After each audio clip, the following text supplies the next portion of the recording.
Hello, everyone, and welcome to the show where after the collision, we sift through the wreckage.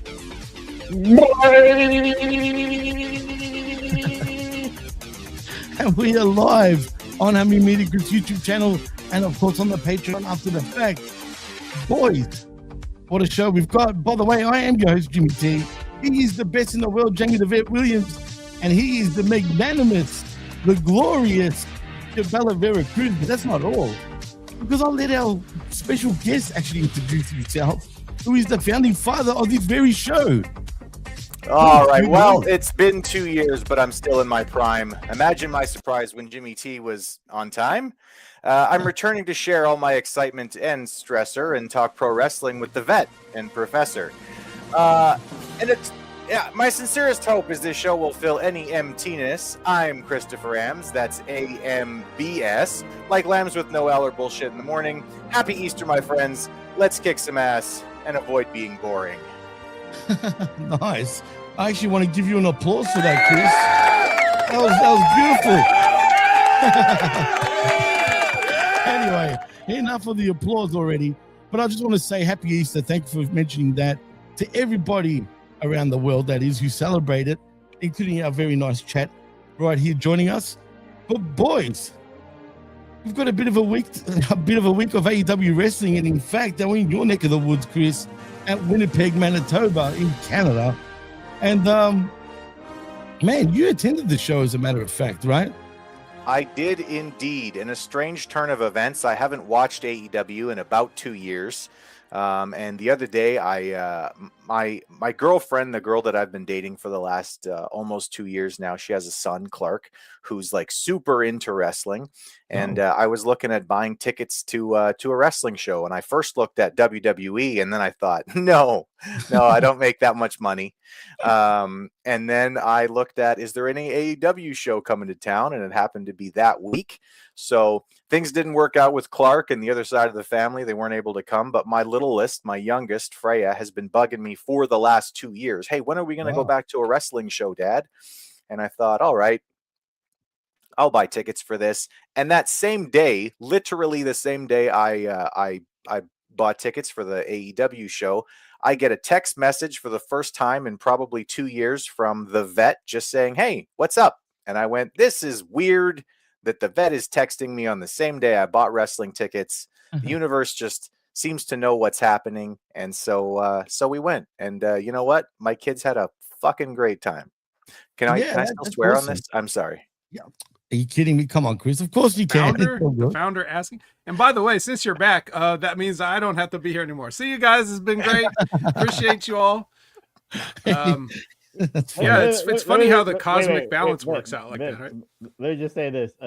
You can notice Ham Bones right here. You know, he wanted to purchase tickets, how many nights, for Jelly Roll. He wanted to see Lil Yachty. He wanted to see Pat McAfee. Now, he's not talking about, he would have paid an arm and a leg. He would have sold his house, but they just weren't in Canada this week. That's all it was. Just tell the truth, Ham Bones. You wanted to see them. That's all it is. But yet you wanted to see the dogs.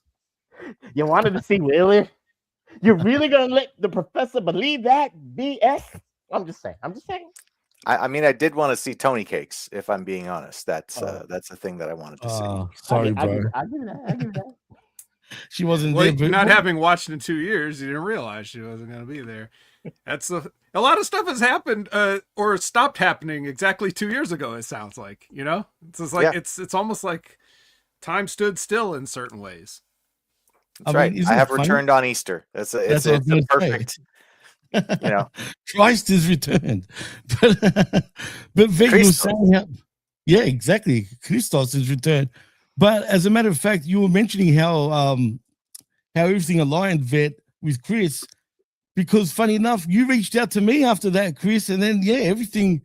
And when I was telling Vet about how you're going to join us, he goes, "Oh, really?" Because he reached out to you, and then you reached out to me, and then here we are. We're the crew's back together again right here on HMG. And then I did a reach around with Professor, and it was great. There was reaching all around. There was. Did you reach his nuts, Chris? Is that true? Did you reach your nuts, Professor? I have no idea. This must have been like some roofies or something. But you know what? My ass hurts. I don't know what happened. There's oil around my legs. I don't know what the hell happened. Oh, that's hilarious. Well, fellas, before we do obviously get our gloves on and sift through the wreckage, let's get into some news. And there really hasn't been that much news other than Mercedes Moné is on her way of giving up all her bouts, which she pretty much has, because she's put up her last bout, which she vacated the APAC women's title.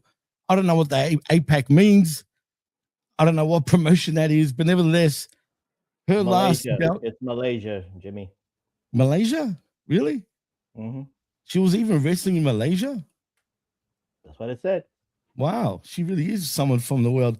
But anyway, she vacated that belt, and now she's left, and I guess it really doesn't matter because it doesn't really mean anything, is the Owen Hart Classic belt. And I guess, Vet, I'll go to you first. I guess she's due to come back any week now. I guess so. I mean, I don't really have much to comment on it. We knew this day was coming. She's coming back. I mean, yeah. Apparently, a professor might know this, but apparently, they tried to work something out where she could come to the promotion and actually do a job, but she ended up not being able to. So, for whatever reasons, that's why it was vacated instead of dropped. I don't know all the details, but it's wrestling. Some wrestling shady stuff was going on. So, you know. Yeah, basically, Jimmy, it was a Malaysian promotion. It was a budget issue. They were supposed to pay for her to get over there, which is fair enough. She wasn't going to do that, and I actually thought Tony Khan was going to flip the bill and do the due diligence and the PR for AEW and represent AEW in the right light for that partnership. I forget. I thought this was supposed to be a partnership around the world with Tony Khan because he loves every organization, and this is so good for AEW. Okay, see that's what happens right there. So she vacated the belt, and am I happy? I really don't care. I mean, I've said this for weeks on weeks here on the Wreckage. They haven't said anything on TV. Every title loss hasn't even been mentioned, because the only two title losses that have been mentioned on AEW TV is Willow, because it's the TBS title, and Red Velvet, which has been kind of like it happened a while ago, but it is what it is. But it hasn't been seen on AEW television since December 2025. I remember that list very well. So it is what it is. So they didn't take advantage of it. There was no promignettes, showing her going crazy and losing all these belts. But I guess you're right, Jimmy. She's coming back. Maybe the only way to rectify her CEO glamour promos is she's got to be the Owen Hart champion again. She's got to win it back-to-back years to prove she's the CEO of AEW. I guess that's the only thing left. Yeah, I mean, but surely they're going to obviously use this as storyline, because she's lost all the belts. But we'll see what they do with her, Chris, someone that you haven't watched AEW in a long time up until you attended, obviously. Do you even care about Mercedes Moné? I didn't care about her when she first arrived in AEW. I still retain my non-caring attitude towards Mercedes Moné. I thought that she was a fantastic in-ring worker, and I liked her stuff when she was in NXT. Ever since then, I think that she's really become, she was very stale already in the WWE, and I feel like nothing that she has done in AEW has been even remotely interesting for somebody like me, who, again, I mean, I was a lapsed fan coming back to wrestling even before when we started this podcast. That was my niche. That was who I was. I was the guy who used to be really into wrestling. And yeah, I'm not interested in somebody who's collecting belts from Malaysia. I don't care. I'm sorry. Listen, all of you Malaysian professional wrestling fans right now who are listening to HMG, I mean, you're welcome here and we love you and we're so happy to have you. But like, nobody cares what's happening in your country in terms of professional wrestling. I'm sorry. If she had the Stampede women's championship right now, I still wouldn't give a shit. And I'm from Canada. It doesn't matter. If you don't have a major promotion title, then what the fuck do you have? And if you're really honestly trying to just collect belts from all kinds of different places, like, why are you making the decisions that you're making to go to places like Malaysia if it's not just for an excuse to go get a fucking tan? Like, get out of here. The whole thing was very stupid from the beginning. I didn't like it. I don't care she's losing her belts. I have zero interest in what she's doing moving forward. Nice put. I miss that, Chris. I miss that passion right there. I like it. And like Labrat says, the way he spelled it, Malaysia, where the best don't wrestle, apparently. It's true. They don't. Chris passionately cut a minute promo about how he doesn't care. Yeah. I mean, you got to be pretty creative to do that. I mean, come on. But well, welcome back to Me at the Wreckage. It's a minute-long promo about how much I fucking hate stuff. Sorry. Hey, we're glad to have you, man. Also, now, Vet, I'm going to go to you first on this one. Who the fuck is Callum Newman?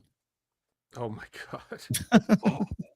I'll tell you who he is. He's the new IWGP heavyweight champion. Which, as I've been saying, if New Japan is ever going to turn their fortunes back around, it's not going to be on a bunch of fucking white guys. And they picked the whitest fucking guy that they could possibly do, the cheesiest sandwich that they possibly had. A lot has happened in 2 years, Chris. We've come up with lots of phrases and things. I'm sure you can infer what a cheese sandwich is. Also, I'd like Professor used the word promoniette, which is a term I coined when AEW does this weird thing where it's not quite a promo, it's not quite a vignette, but it's some weird mashup of stuff. So we'll catch you up as you go on these things. Callum Newman was some just random guy they brought in to be a junior heavyweight in, I believe it was the, what was the Will Ospreay faction again? I can't even, I'm drawing a blank. The United Empire. That's it. There you go. Yeah. That's the one. So they brought him in to just have somebody else in the junior heavyweight division. Now fast forward, he's the heavyweight champion. This is ridiculous. Nobody, I can't imagine. I don't know how over he is over there because I haven't been watching, but part of the reason I haven't been watching is because of people like him. Yeah, that makes two of us. Prof, do you have any idea who the fuck Callum Newman is? Because these guys come out of nowhere pretty much to become your new IWGP World Champion. Now, really, I wouldn't report on this, but because it's some nobody pretty much that they've made world champion, to me, it just seems and screams desperation at this point.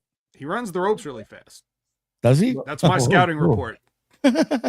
Wow. Well, guys, I'm the most objective man in the IWC, YWC, PWC punditry for a reason. And underneath the professor says, to be fair. So, to be fair here, I don't know the history of Caleb Newman per se, but I understand the logistics, Jimmy. And here it is. Oh, you do? He was, if I remember, because I saw a little bit of the New Japan, what was it called? Genesis. So I saw that match, but I heard the commentator talk about this. He's the youngest IWGP champion. So it screams Randy Orton. He's the youngest New Japan Cup winner He won that all too? Yeah, he won that too to get the shot. So Right. everything has to do with, I'm going to give you the analogy, guys, of Randy Orton. He's the youngest to do a lot of things. So is this a rocket ship push? Yes, it is. But that's what they want to do. Is he the whitest snowflake I ever seen? Yes, he is. But there's a reason, because they are desperate need, Jimmy, of guidance. So they got a European No, right now. they are not. Stop. Yes. Stop. I'm cutting you off. Sell to They're the corner. desperate. They are, They're and that's what they desperate don't for need. Guess They what? need they need local talent.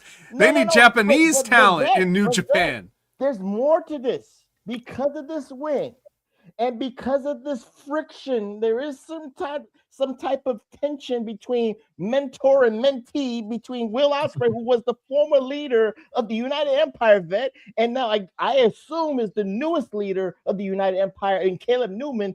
That's going to play out on New Japan. And guess what, vet? You're going to see your buddies. You're going to see the Great O'Khan. You're going to see Caleb Newman. They probably might be on Dynamite in the coming weeks to help Willie Boy against the Death Riders. It's going to happen. Shit. You know what? He's right. That's probably exactly what's going to happen. Is he from the UK, by the way? Yep. He is? Just another UK dude. God damn it. He's the blandest. He's blander than any of the food they got over there. He is so bland.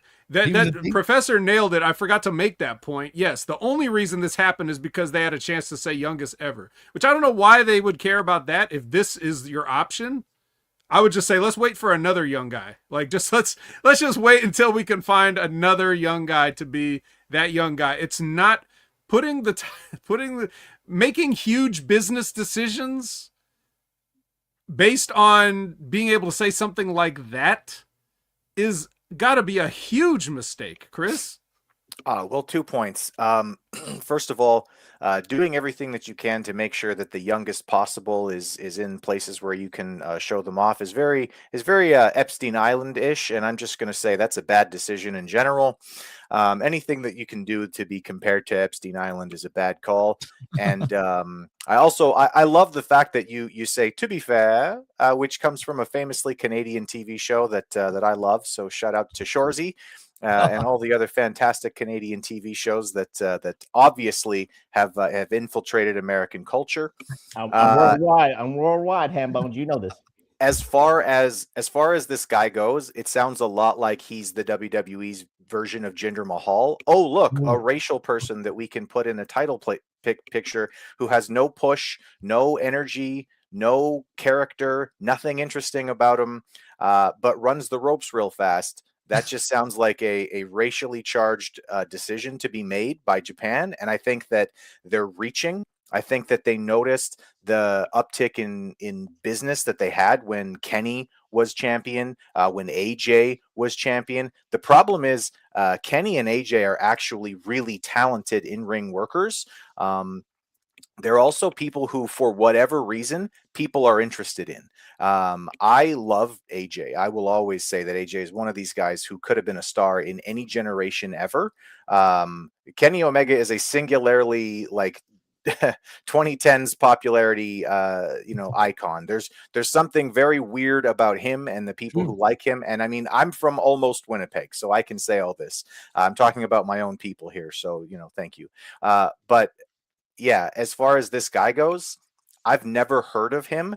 But if Vet is saying he's bland and vanilla, then he's bland and vanilla, and they shouldn't be putting the title on people like that just because. Yeah, that is well said.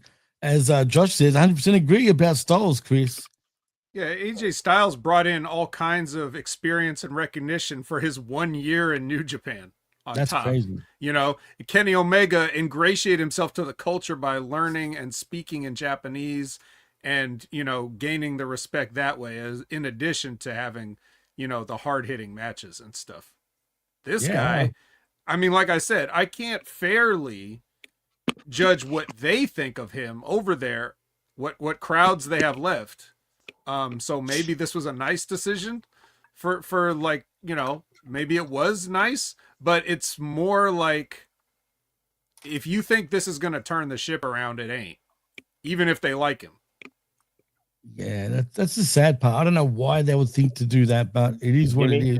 One Yo. more thing out of the youngest accomplishments, Right. he beat Kazuchika Okada in one of those youngest categories. So I don't know if he's the youngest. He eclipsed Okada's heavyweight title reign with his year. I think he's 23 years and 7 months old right now. So everything he did, he's the youngest. He beat one of Okada's records of being the youngest of something. I didn't hear. I don't remember everything. He's definitely not a Randy Orton-esque though, Professor. I'm just giving the analogy of what they were trying to do. I didn't say it worked. I'm just to be fair. To be fair. Now that's fair enough. It's true. Well, anyway, good luck to New Japan. It's going to be a hard one to watch for sure while he's champ. Maybe he proves us wrong, but we'll see. Now, guys, I want to ask, and I'll go to you, Prof, first.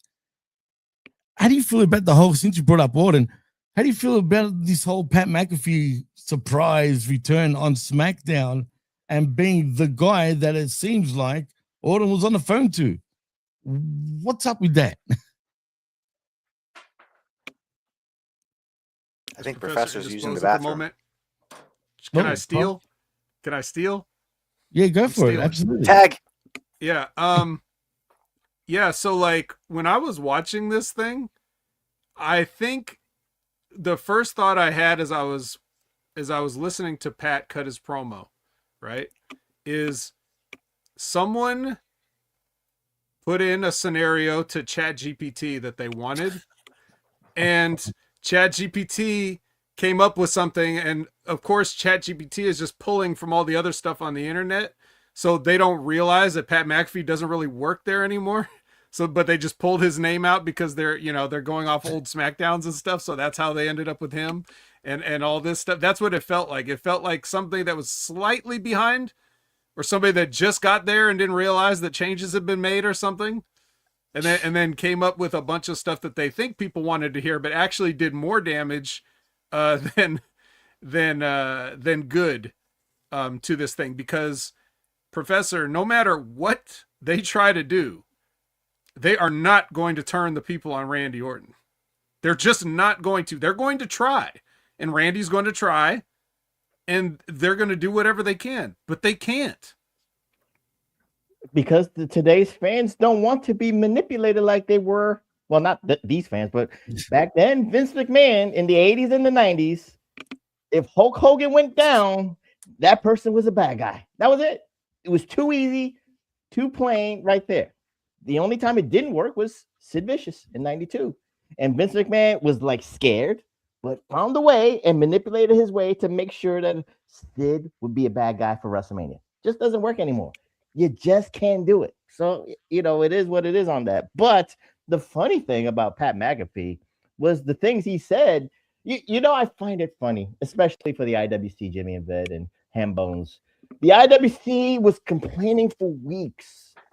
And they were saying certain things, certain diatribes. I remember they were complaining about, we can remind WWE about the ticket sales. We can remind WWE about TKO, like doing all this stuff.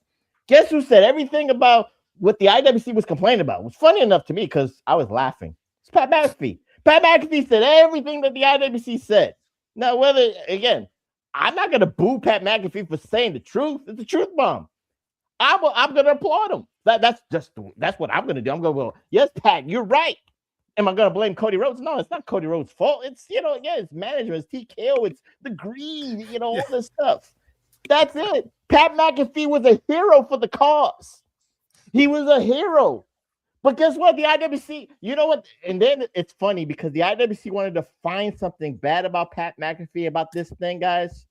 Oh, we got to be reminded by our dirt sheet people, Jimmy. The Sean Rosses, the Brian Alvarez's, the Dave Meltzers. They had to remind you that Ari Emanuel, the TKO exec, wants to make Pat McAfee, I guess that's his quote, the next Sylvester Stallone. Even though Pat McAfee said a truth bomb, but the IWC had to be reminded about something they don't like about this scenario. It was Ari Emanuel and the greedy TKO people.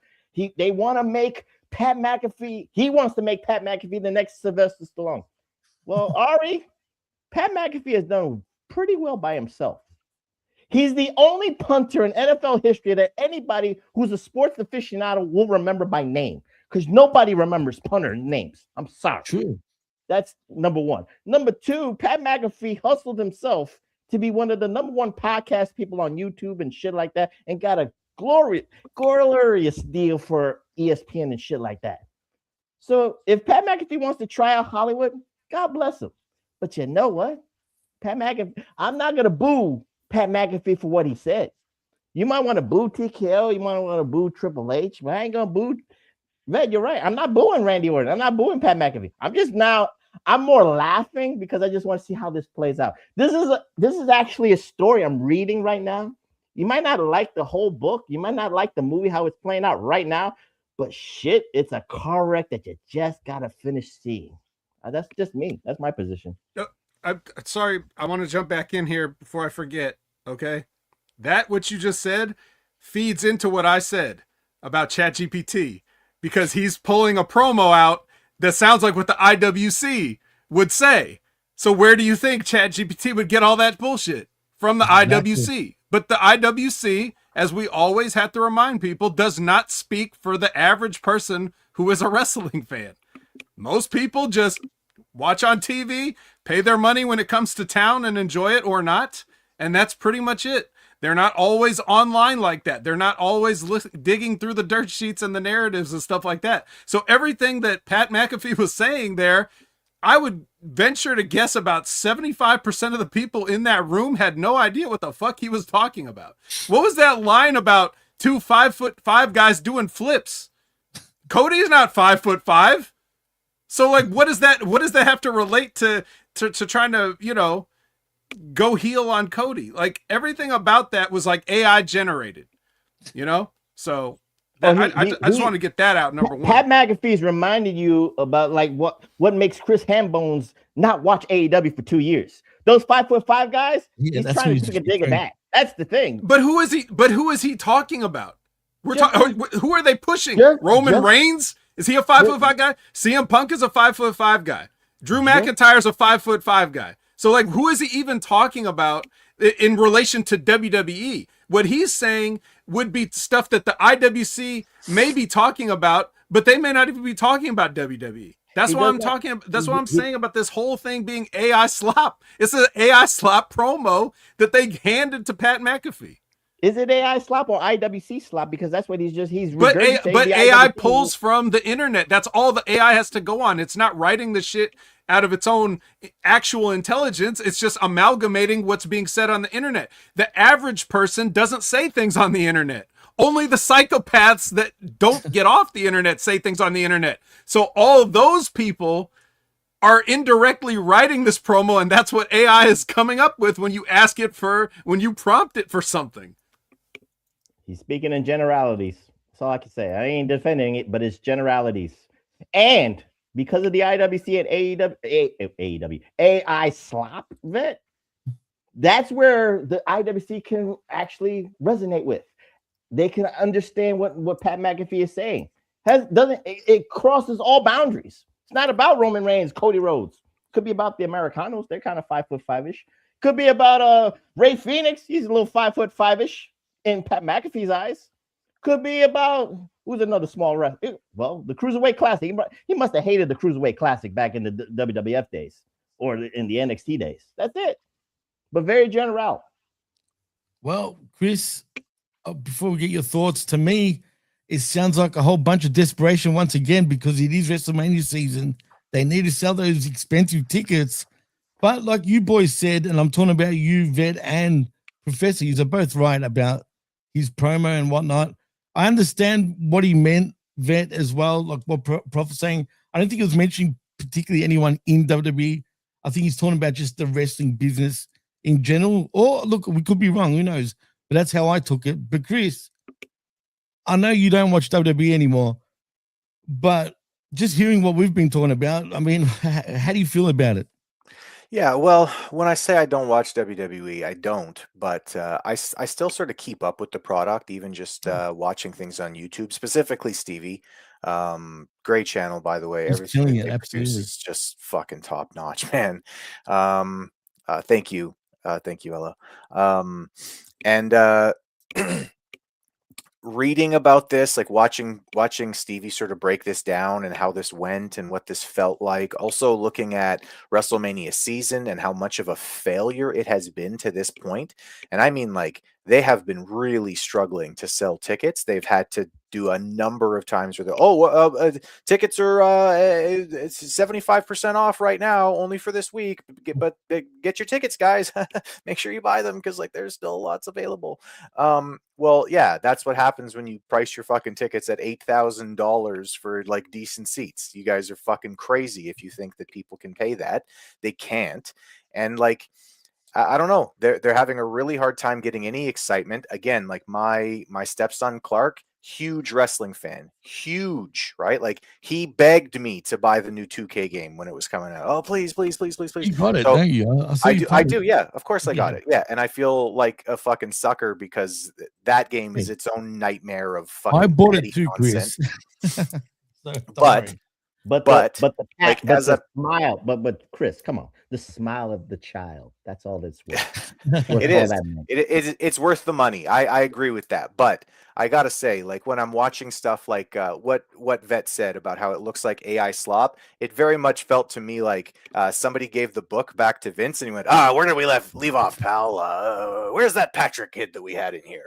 Let's get him on TV again. Yeah, this will work. Because. Yeah, I mean, as far as like trying to make Pat McAfee the new Sylvester Stallone, yes, Sylvester Stallone, who quite famously only ever got his big break by getting involved in the WrestleMania main event. Oh, wait, that didn't happen ever because that's not how you make a star. Fuck. Like the nonsense that people will just fucking spout out on the internet as if like this excuses the stupid shit that we have to fucking watch. It's the same thing with AEW that we'll get to, but it's like just because you say something doesn't make it true doesn't mean that it has any fucking impact. We'll get to it eventually, but I gotta say, for me, like a big part of this was watching Caster come, or not Caster, was it whatever the fucking guy from whatever the scissor guy name was come out and have his fucking thing. Bowens, you mean? Bowens, having him come out and his fucking thing says the pride of professional wrestling. What makes you the pride of professional wrestling? What the fuck? Well, I don't. It's gay. Not funny. It's not a fucking push just because you put some words in front of a person's fucking face.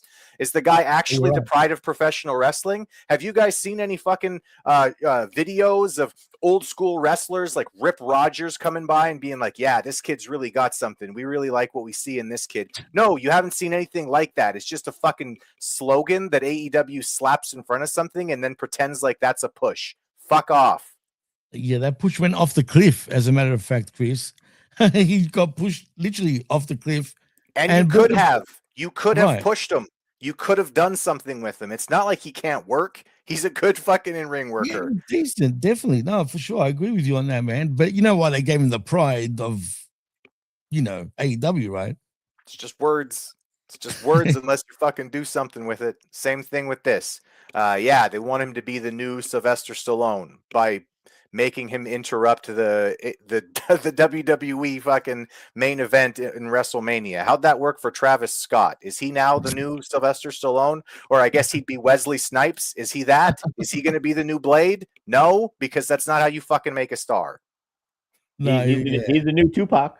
That's what. That's an insult to Tupac. Pat McAfee is the new Travis Scott. Don't do that. yeah, exactly. 100%. Well, before we do get sifting, I just want to report, you guys don't have to say anything about it, but Billy Jack Hayes arrested for murder of his wife. If you remember, like it was about a year ago or two, but now he's he's deemed fit to stand trial, and the date is set for 2027. If you guys want to chime in on it or not, it doesn't matter if you don't. I'm just reporting it, but I do want to say, doesn't he suffer from some sort of what's it called? What's the where you forget shit? Like dementia. That's the one. Doesn't he? I'm getting dementia right now. Does he not suffer from dementia? And I believe his wife also did too. If any of you guys want to chime in. Wife suffered, but the dark side of the ring, he looked very cognitive to even take the interview that he did in prison. So call it what you want, but Billy Jack Haynes is an American patriot. He will get pardoned by Donald Trump in 2028. So everything's all right. Oh man. Well, I don't know the whole situation with Billy Jack Haynes and his wife and whatnot. But Prof, do you think he'll get charged? Because apparently now he doesn't have dementia and he's deemed fit to stand trial. You just said it. He's standing trial, so he's gonna have his day in court. So it is what it is. So again, he says he didn't do anything. He said that I think his wife was very imbalanced, so I think it was an accident. He called it an accident, from what I remember from the Dark Side of the Ring. I think it was an accident. I don't remember the whole. I forgot. I haven't watched the Dark Side in a while, but I think he said it was a tragic accident. So that's his defense, I think. Chris, any words about that? Or we'll just move on. Who? Exactly. Well, he's old school, man. From back in the day. I wouldn't call him a legend. He's pretty well known, but still. Who?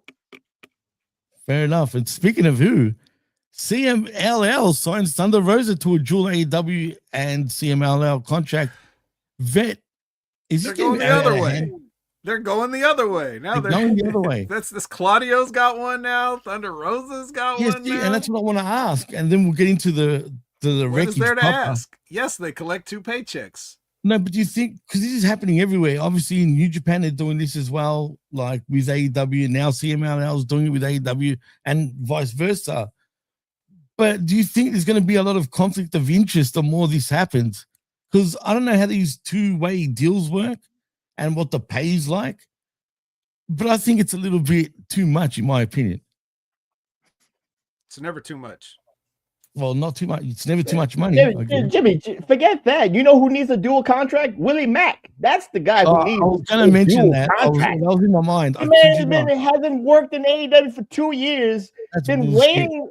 Been calling Tony Khan every week. Yo, you got something? I'll take it. I'll do a standby match. I'll do something. Just pay me. He needs a dual contract. He wants to work. Let him get paid in Mexico. And this Thunder Rosa dual contract, I don't buy it one bit. You know what it is? I'm not gonna be on Dynamite. So guess what? I'll just be shipped down to Mexico and work my ass off there. So I'll get 1 paycheck. She ain't gonna get 2 paychecks. You'll get 1 paycheck because she'll be working religiously down in Mexico. That's what it is. Religiously. Just quickly about Willie Mack. First of all, he last worked in AEW, and when I say AEW, I'm using Ring of Honor also in that universe in December 2025, and before that it was October. So he's gotten dates in AEW, but since he signed with AEW proper, he's never ever been on a Dynamite ever. He's never appeared on Dynamite apparently. So I don't know what he's crying about when he says he's going to be losing his home and all that shit. He works all the time with JCW, so he's getting paid something. And, so I don't know what he's not getting appearance fees by AEW either. Right. I thought they signed him to a deal, but even if they didn't, and then I think he had been working in Mexico as well. He's been everywhere. Actually, in fact, his contract for the first 2 years with AEW was like a guaranteed contract. But with his 3rd year, apparently, that's now paid by appearance. But he's still under contract with AEW. Well, there you go. Yeah, interesting. Chris, anything to say about that, or who cares? Man, I watched like 3.5 hours of live AEW this week, and for all the fucking people that we had on the show, the fact that we didn't have a Willie Mack is pretty fucking upsetting, to be honest with you, because some of these fucking guys cannot work for shit. I'm not saying that Willie Mack is the next Bret Hart, but he does understand in-ring psychology in a way that 50% of the fucking people I had to watch didn't understand. Oh, I got hit with something really big. I should stay down for more than 2 seconds. What? That's fucking crazy. I'm going to bounce right back up and do a Canadian destroyer after you just hit me with a power bomb. That's fucking stupid. Well, it's funny you say that because Willie Mack's ring psychology is very much of the James Storm school of ring psychology, which is I'm going to do all the famous other wrestlers' moves and get a pop. Wow. But at least he lays down after somebody kicks him. I don't know. Yeah. Man. Well, he's very tired, you see. Well, before that body type is hard to move around, you know. He's put on weight too, actually, to be honest. But anyway, before we start sifting through the wreckage, J12 does have a question for the panel. He goes, for the group, what do you think of Jim Cornette saying he no longer watches AEW? Oh, I'll take that one. Yeah, You can I'll take yeah. that one for everybody. We don't even need to spend any time on this. The last Go time for Jim it. Cornette said he doesn't watch AEW anymore, it lasted about 2 weeks. Not only did his numbers on his show go down, but AEW's ratings went down. Wow. So he's back to it. And he has That's been funny. ever since. It's just been so long since that happened that he forgot that that's what's going to happen. So, he'll try to not watch it, and then, everybody will complain. See, here's the thing about wrestling personalities. No matter what they want to branch off and do, and Stevie Richards is a prime example of this, in addition to many others. Every time a wrestling personality wants to do something that's not related to wrestling, everybody lets them know loudly and clearly that they do not care about anything they have to say that's not related to professional wrestling. Right. So Jim Cornette can talk about other wrestling, and he's going to have a very successful show, but people love to hear him break down AEW because he suffers so much. And even his own fans are a little bit sadistic about that. But that's the beauty of AEW, right? As much as it sucks for the most part. Go for it, Chris. I was going to say, let's be honest here. I mean, Jimmy, you and I have known for a really long time that Jim Cornette doesn't actually watch AEW. He listens to the Wreckage. As Ben knows too, deep down. That's basically what Jim Cornette's been doing for the last several years. So good for him. Yeah, no, he's straight up. It's so obvious too, which is hilarious. But yeah, exactly. Good luck to him. He still kills it with the numbers compared to other wrestling podcasts. So he's still pretty successful. But in saying that, Vet, I'm going to hand it to you. I've already got my gloves on because there's a bit to dissect and sift through. So let's get into it. All right. Well, this is very exciting because now we have a nice little moose thing there, Chris. I appreciate that. Moose. So it was very exciting because most of this was absolute trash. So I wasn't going to be able to make much out of it. But now that Chris is here, he can give us a completely other perspective from what we saw. And that's what's going to be the most enjoyable part about this. So, for example, I am going to enjoy this part of it, though. Okay? Now, Chris, you've been gone for 2 years. So let me fill you in. Obviously, Tony Schiavone opens up Dynamite. He's trying to open up Dynamite, and except Pyro keeps going off. And then he finally sounds like he's about to start doing whatever he's doing, which is, I guess, supposed to be introducing a contract signing that we're going to have. And then Chris Jericho returns. Oh my God, it's Chris Jericho. Now, guys, you know that I got to take a victory lap on this one because while everybody else has been fantasy booking Chris Jericho in WWE for the past 3 months or more, who's the one person on the internet that's been saying, I'm pretty sure he's still signed to AEW and he has no way to get out of that contract?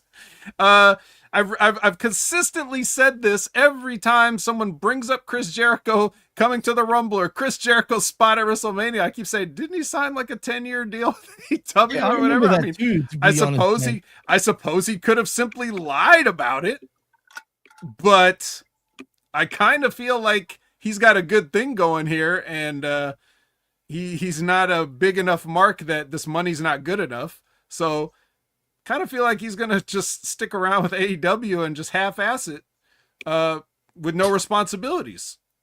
And here we are. As I was roundly ignored by everybody and they kept fantasy booking him in WWE and his Hall of Fame induction and who's going to induct him in the Hall of Fame. And he just shows up on a Dynamite in Winnipeg. You idiot. Jeez. It might as well come from the man's mouth himself. Idiot. Yeah, I just, there is a perverse satisfaction in being vindicated. But besides all that, it's a nice, exciting moment for AEW, I guess.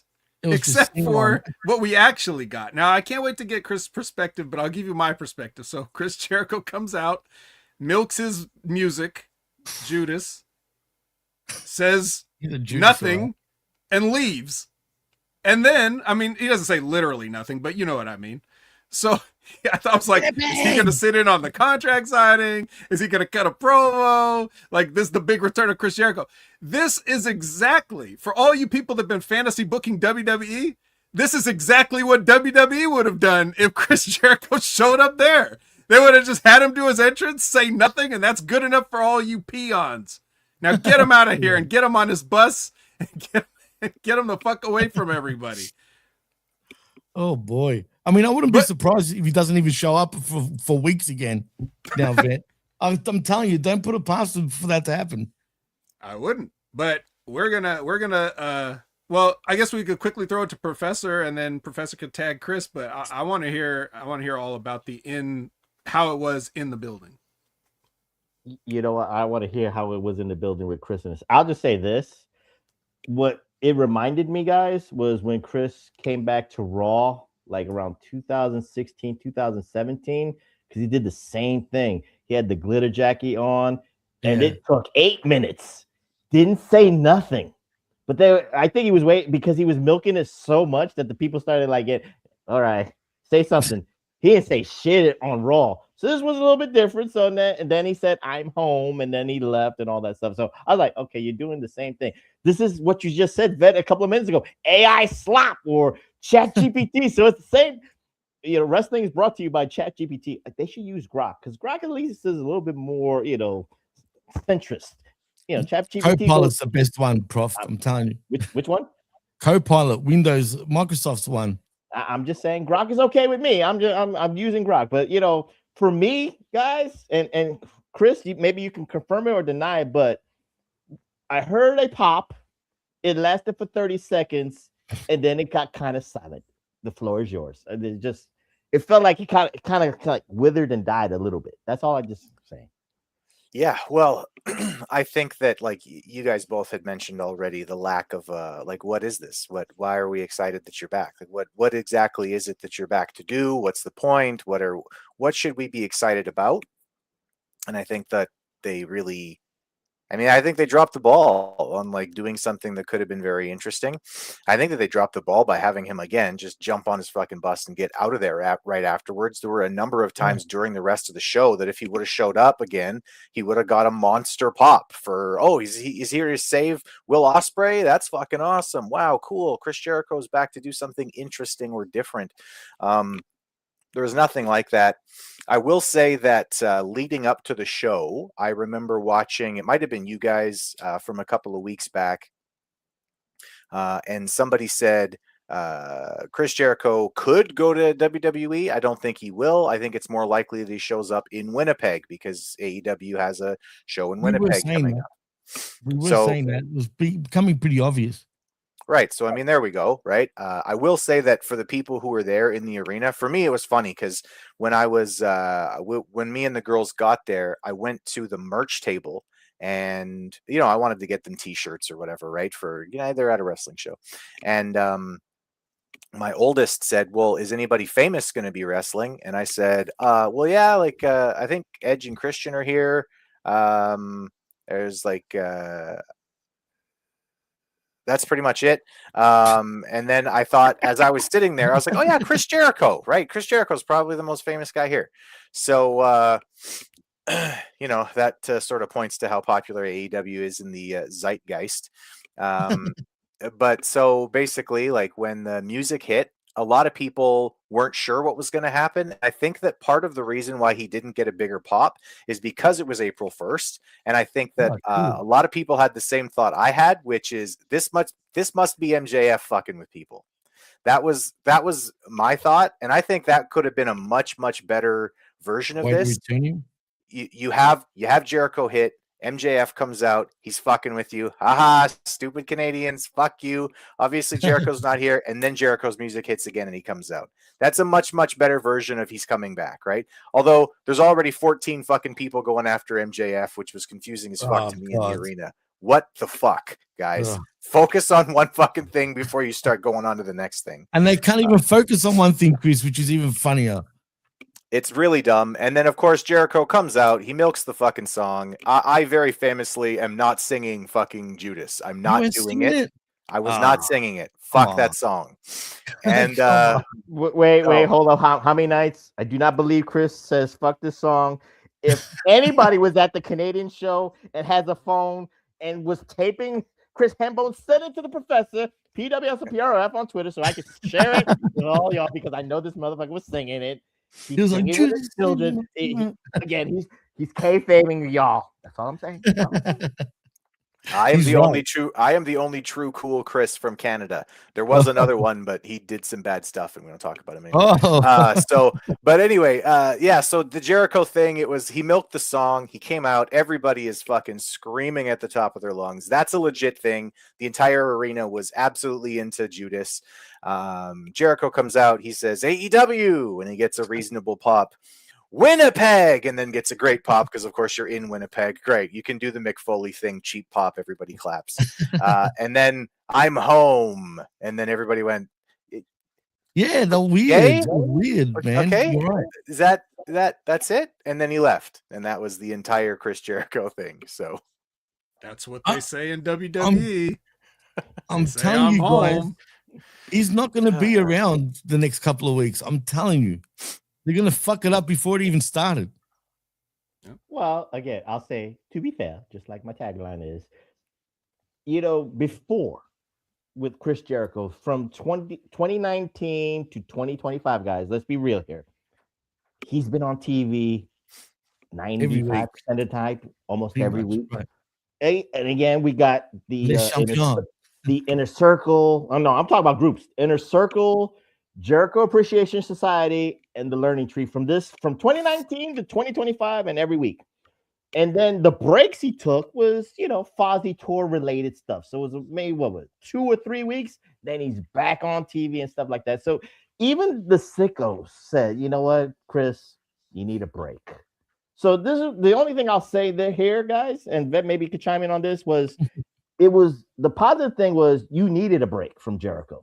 You needed like what was it, 6 months away? So this way we can miss you and see where you're going with it. Yeah. Whatever. I'm just saying. I'm just using 6 months. We need to fantasy book you in WWE. Yeah, we need to fantasy book you in WWE. We need to think you're gonna be at the Hall of Fame and be in Vegas and shit like that. So you swerve. It's April Fool's Day. So April Fool's to all the E-drones. You were stupid and all that stuff. And Vet can pat himself on the back.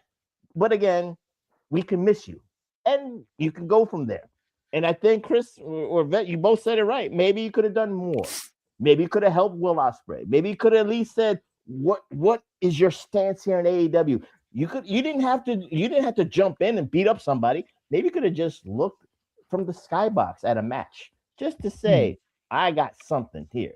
I need to do something." I don't want to fantasy book a return, but I'm just saying that's the way I would go with. Anybody could chime in here. Well, unfortunately, it's where the best wrestle only and storylines don't exist. As we used to say on the skirmish back in the day, Chris, bipolar booking is exactly this again. Just up and down, man. It's do things just to do them. No fucking thought about what's coming next. Or when they do think about what's coming next is fucking stupid. Like as I say, I'm famous for saying this, but where are we going with this shit? Yeah. I needed to do something there, but I didn't. But anyway, I had to say it. No worries, mate. Well, I mean, I guess I could just, throw a little something just off the top of my head. Since you had the whole thing set up for a contract signing, maybe could have just stayed out there and presided over it instead of Tony Schiavone. And that way he could have just let them do their thing. And maybe he could have put a quip in here or there if he felt that it was necessary, but not enough to pull focus away from the main thing. And then the way they did the thing next, where they didn't even get to the contract signing yet because we saw Ospreay just beating the hell out of Jon Moxley. Fair enough. Don't I always say, like, don't I always comment on how, like, these people really hate each other and can't stand each other, but they just hang out in the back until it's time to do their spot in the ring or whatever, So at least they're addressing that, which is further proof that, the wreckage is being listened to and adhered to. But Tony has a way of doing things where he'll hear something and then do it like 6 to 8 months later when he thinks everybody's forgot, so it doesn't seem like he's a puppet on a string. But nevertheless, could have done that. Yuta came in and he got beat up too. Will Ospreay's beating everybody up, and he's cussing. He's cussing in the house. That's right, shit. He's calling Jon Moxley a motherfucker. It's just serious. It's serious, all right? Now, Oh, and by the finally, way- Oh no, continue. finally, Sorry. no, go ahead, Jimmy. It doesn't matter. I'll bring it up later. It's irrelevant. Finally, Max and Kenny eventually get out there to the table to sign some contracts. Okay. And then, you know, they do their whatever. They do their little promo thing, and there's supposed to be no physicality, but Mike Bailey comes out to make sure there's no physicality after there's some provocation there. And he ends up getting a main event out of it. Yeah. He's got a very French Canadian accent. I know he's from Montreal and shit, so don't get me, obviously I know that. But he's got a strong French accent, man, which kind of surprised me. He kind of reminds me of GSP the way he talks, who's also French Canadian. But you know what? Why? And I hate how it was an eliminator match, also, Vet, that they made for later on in the night. Yeah, what else would it be? Yeah, but exactly. anyway, Chris, Money. the temperature of a Speedball Mike Bailey in the room. Ice cold. Definitely. I gotta say, when MJF's music hit, I popped. I really like MJF. I always have. I probably always will, even if he's doing something stupid or if it's not as good as it could be. I really like MJF. I thought that he was great here. Also, I thought that he was hilarious. The anti-Canadian, you people in your bagged milk thing was just great. I definitely heard a chant later on for bagged milk, which is hilarious. Because Winnipeg is just known for being pretty quick about picking things up in terms of chants. So that was good. We got a bagged milk chant out of everything. MJF is great. He is fantastic. Kenny Omega brings a certain swagger, a certain I don't know. He does elevate things when he's in it until he starts talking too much. And then it's like, shut the fuck up, Kenny. Just like stand there and like look tough and remind people you're good at the in-ring stuff, because everything else that he does is subpar. He's not a good talker. He just isn't. He especially when he's been in Winnipeg, he takes things down a notch. He's less serious than he probably should be. Yeah, that's true. I can see. And then Speedball Mike Bailey, really? And I mean, he had a fucking plain t-shirt tucked into black jeans. Like, did you just pick that up at Child's Gap? Like, what the fuck are you doing? Why is that what you're wearing in the middle of the ring? So again, no physicality, but Kenny shows up in his fucking wrestling tights. What? Why? Why would you do that? I know why. Because I was gonna comment on that, but then I didn't. But yes, there's a reason why. There's a reason why he did that. But and as far as Mike Bailey, his other option was Taekwondo gi. So I guess he just went with his, normal clothes. And the whole thing really kind of brought the energy down in the arena, other than MJF being a fantastic heel. That's basically this section, like this part of the show was like, oh, hey, there's MJF. We know him. And there's Kenny Omega and he's from Winnipeg and that's cool. And then who the fuck is that guy? And speaking of, that's I just want to point out favorite toy, Chris. Yeah, well, Speedball is his favorite toy right now because he's playing with it a lot. For the next 2 weeks. And then no, this has been months. He's got plans. You haven't watched for 2 years. You haven't watched. Yeah. He's got big plans for non-binary Bailey. Is he also that? Well, that's great. He's married though to a woman. Okay. I'm not getting into it. I work for the government. Her. I'm not allowed to. He converted her. He converted binaries. Well, speaking of binaries, I just want to point out to Mr. Gratham15 in the chat, we're not complaining about the gay community. Go and talk to your boss, Tony Khan, who uses a wrestler who's gay and calls him the pride of AEW, who he's talking shit about the gay community. I'm just pointing that out. All right. So, and you want to talk about dangerous wrestling? Yeah. AEW do dangerous shit. And if you think they don't, prove me wrong. So I just want to point that out, man, because he's complaining in the chat about us. Why bother pointing that out? So because, I hate that bullshit. Well, there's there's a thing called "Don't Sell It." That's true. The great Tori Runnels. So anyways, what's next? Oh, Professor, before we move on from this, the reason that Kenny came out in his gear is because he's in a match next. So he already knew that, I guess. I guess he was at least that. He was at least that prepared. But the other thing I was going to say about when Chris said he looked tough is, no, he doesn't anymore. He looks deathly ill. He's sitting there. Man. I feel like he's about to pass out. He looks like he's jaundiced. He just looks tired. Or that worries me though, or that's some great acting from Kenny because he's selling that diverticulitis really, really well. Just Chris was sitting down. He's like this. He's looking at Kenny really stoically.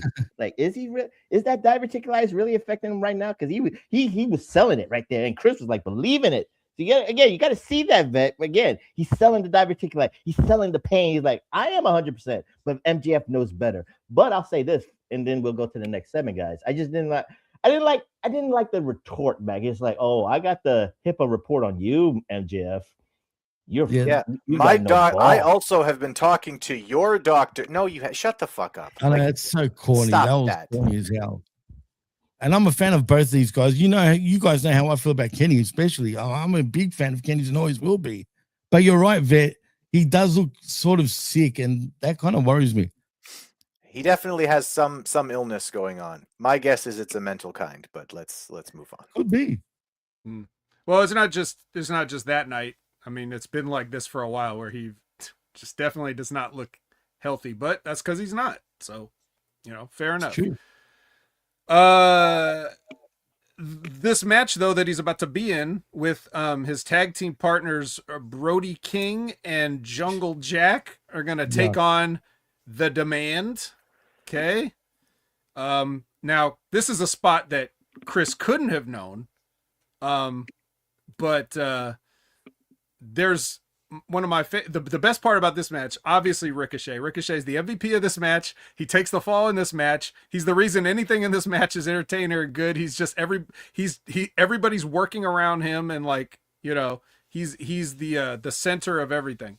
So but this one spot where they're beating up Jack on the outside, and then he just goes right to the camera and says, "Cry me a river." So there he is. But yeah, so he gets the one-winged angel in this match. So Kenny gets a nice win here on the road to Dynasty. Professor, a strong win, perhaps, except that Ricochet is often being used all the time, and I guess they feel like he's Teflon and this shit can just slide off of him. But nonetheless, Kenny, who else is gonna beat? Not Toa Leona, surely. No, of course not. It has to be Ricochet because again, he is Teflon. Because no matter what he says on Twitter, even though he apologized supposedly, well, let me ask you this, Vet. From the purpose of the history, because again, for AEW, because it's all inclusive and all this stuff. I remember years ago about Sammy Guevara and his Twitter handle. And AEW wasn't even a thing yet, but he said something about Mercedes Moné. All right, we don't have to get into that. But when that went into light, Tony Khan gave him sensitivity training and shit like that. And then mysteriously, Sammy Guevara's TV time dwindled and dwindled and dwindled. Now, Vet, in your humble opinion, what he said on Twitter, and we don't have to really go back and forth with this. It was a podcast. If you're there's a podcast for that. There's a podcast for a reason, but. Because of the Twitter, the tweet he did, is this punishment that Ricochet is going to have to eat on TV? Because, it's either sensitivity training, it's either less TV time, or take those L's. Because sometimes you got to get punished. Yeah. No, because this has already been what's been going on for about a year. So I'm just saying maybe Ricochet was in line to become TNT champion or maybe another high profile program, but then the tweet came out. No. I just don't think so. Well, I mean, first of all, you got to remember this came out of him losing the belt. True. So they were always going to beat him, you know, anyways. He does these jobs in these situations because he knows. I don't know whose decision it finally is, but I can tell you from personal experience, when I saw the writing on the wall as far as like me and my tag team partner and how things were going for us, I made sure to take all of the falls because my partner was over and I had heat. So if they were ever going to turn us against each other or we go our separate ways or whatever, I knew he would be a massive baby face, but I didn't want him taking any falls or whatever. So I don't know whose idea it was for Ricochet to hook up with, you know, the Gates of Agony. I don't know if it was their idea, his idea, whatever the case may be, but they got beat into, as Jim Cornette would say, they got beat into powder, you know, repeatedly. And they never, to people that really can't lace their boots as far as looking like wrestlers and acting like wrestlers and having matches that, you know, like wrestlers would have, and they got to do all these jobs. So maybe Ricochet is like, well, I can do this because everybody hates me and wants to see me lose. Right. You know, I'm giving him that kind of credit that it's possible at least. If we go by what we heard about Ricochet's tweet and subsequent apology, it wasn't a company forced apology. It was a friend suggested apology. Right. So they probably didn't even really care what he said to some mark, you know? I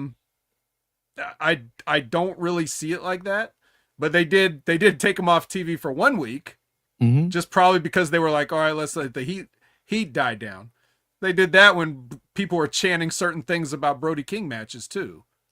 So, I mean, we can't really find like a common ground. Anyway, Chris, in your absence, Ricochet has become my favorite wrestler of all time. So I am interested to, I am convinced that he knows exactly what he's doing at all times.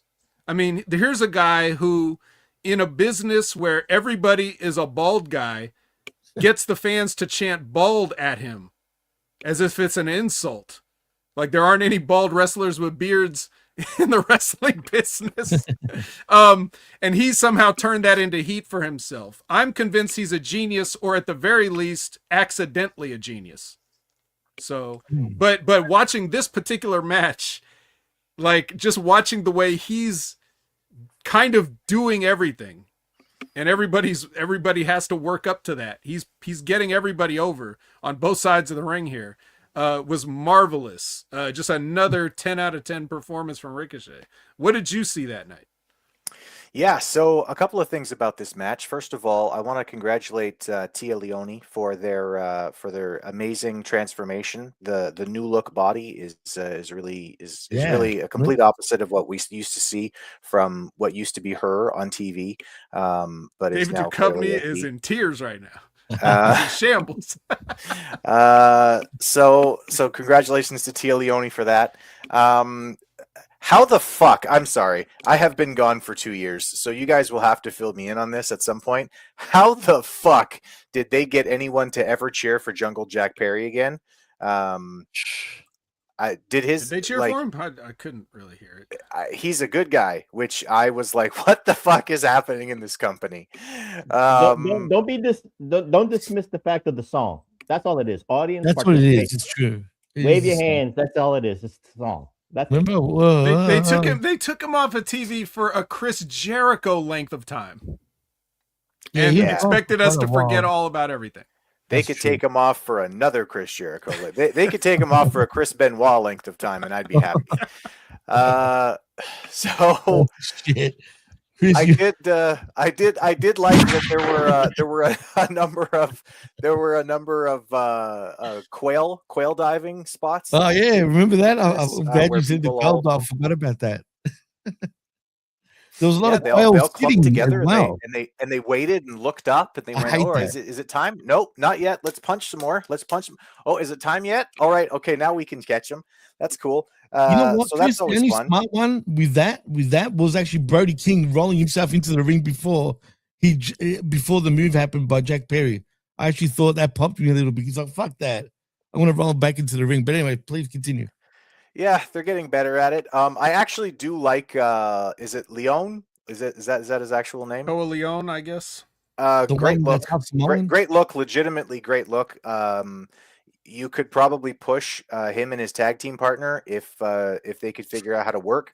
His tag team partner at least once, probably twice, threw a headbutt, slapped his thigh, and his partner wasn't looking at him, so he had to redo it at least twice when I was watching it, and I went, "You're a fucking idiot." And then yeah, I mean, Ricochet. You could say whatever you want about Ricochet. He does a lot, but he also does things in a way that his athleticism makes sense for the moment. He's doing things that athletically he would need to in order to actually get an upper hand over the people he's wrestling. It reminds me a little bit. It reminds me a little bit of I don't know if he's still doing it, but Darby Allin used to be pretty good at this. I don't like Darby Allin matches. I just find them to be ridiculous. But he goes 100% full force at people because it doesn't look right if he doesn't. He's so small. Same thing with Ricochet, and he's got that athleticism that I think really sets him apart from people, even in today's wrestling world where everybody wants to do the double jumps and the springboards and the nonsense. He does stand out. And yeah, I mean, he had real heat from the audience in Winnipeg. I couldn't figure out why. I do think that it's funny that the only two times anyone in the regular public world has known anything about AEW has been fuck Ice and I'm happy you got MS. And then they immediately tamped those two things out because no, that's the wrong kind of attention. We don't want that. But yeah, the match was actually fine for a shitty 6-man. And I did like watching Ricochet. I did think that he was doing the things that made sense for the moment. I think that most everybody else in this match needs some serious work. I think that the Dark Gates of Agonizing Kings or whatever they're called could probably use some NXT work. And maybe some OVW work, to be honest with you. Just go somewhere and train off of TV so that you can figure out that you need your opponent to be looking at you when you do the headbutt spot. Otherwise, it looks really stupid because you're supposed to be Samoan or Tongan or something, which means that your head is supposed to be impervious. So when you do the headbutt and the other guy no-sells it, it's really fucking bad. So, aside from that, I thought that they did a good little 6-man, a good little shitty 6-man here, A good little shitty 6-man. I like it. Maybe there was a little confusion there. Yeah, Toa Leona is the guy you're probably talking about with a headbutt. Bishop Khan is the other guy that's in much better shape. Okay. And looks more like he's ready for. But they all do. Everybody needs to go back and polish their basics, including that fucking guy Kenny Omega too. He can't do anything without looking like he's gonna die. And it's funny because lately I've been going back, and I know how it sounds, but just give me the benefit of the doubt. I've been going back and listening to my old stuff from before I joined HMG. And the reason I've been doing that is because I'm curious. Is like, what was I saying about wrestling 5 years ago, 6 years ago, 7 years ago, or whatever it's been, and like, how does that relate to now? So it's kind of funny hearing myself say things like, AEW just signed somebody, Anna J. I don't know who is it, but true though, right back then, right at the time, yeah. But I just heard myself say something about Kenny Omega doing some dive where he landed on his head like 6 years ago. Wow, it's just like, so blame diverticulitis or not, he's been like this for quite a bit. So anyways. To be fair, all discerning wrestling fans go back and rewatch things that the vet said 5 years ago. I mean, if you're not doing that, are you really a wrestling fan? I would certainly hope so. And Chris, I'll give you a match to watch. I'll give you one match to watch. Okay, if you can find this one, Ricochet versus Zach Gowen. Oh, that was great. What, last year? Yeah, last year. Right. Or was it year before? Maybe on Collision. Yeah, I believe it was on Collision. So if you want to see Ricochet like at his peak, that's a match. Okay, Willow Nightingale, speaking of Collision, has an open challenge. Who's gonna answer the open challenge, guys? Let's wait and see. Hold hope they bring a sandwich. Renee is with CNC Wrestling Factory, and they say they're going to take out anyone who gets in their way on their way to FTR, Professor. And Christian almost hits Renee with that chair, and Edge is like, no, she's not really in the way. Renee, really? Yeah, Renee, really, yeah. And then they find they open a door and they find RPG Vice sitting there. And you know, as disappointing as that is, they just want to know where FTR is.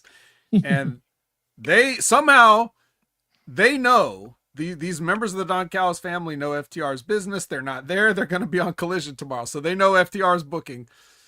And then Rocky knows that Rocky has done some business with FTR on the behest of Don Callis. I'm just giving the logistics. Right, he's a stooge. We get it. So then they beat the shit out of the stooge and his friend with chairs, and you know, because they were deemed to be in the way. So fair enough.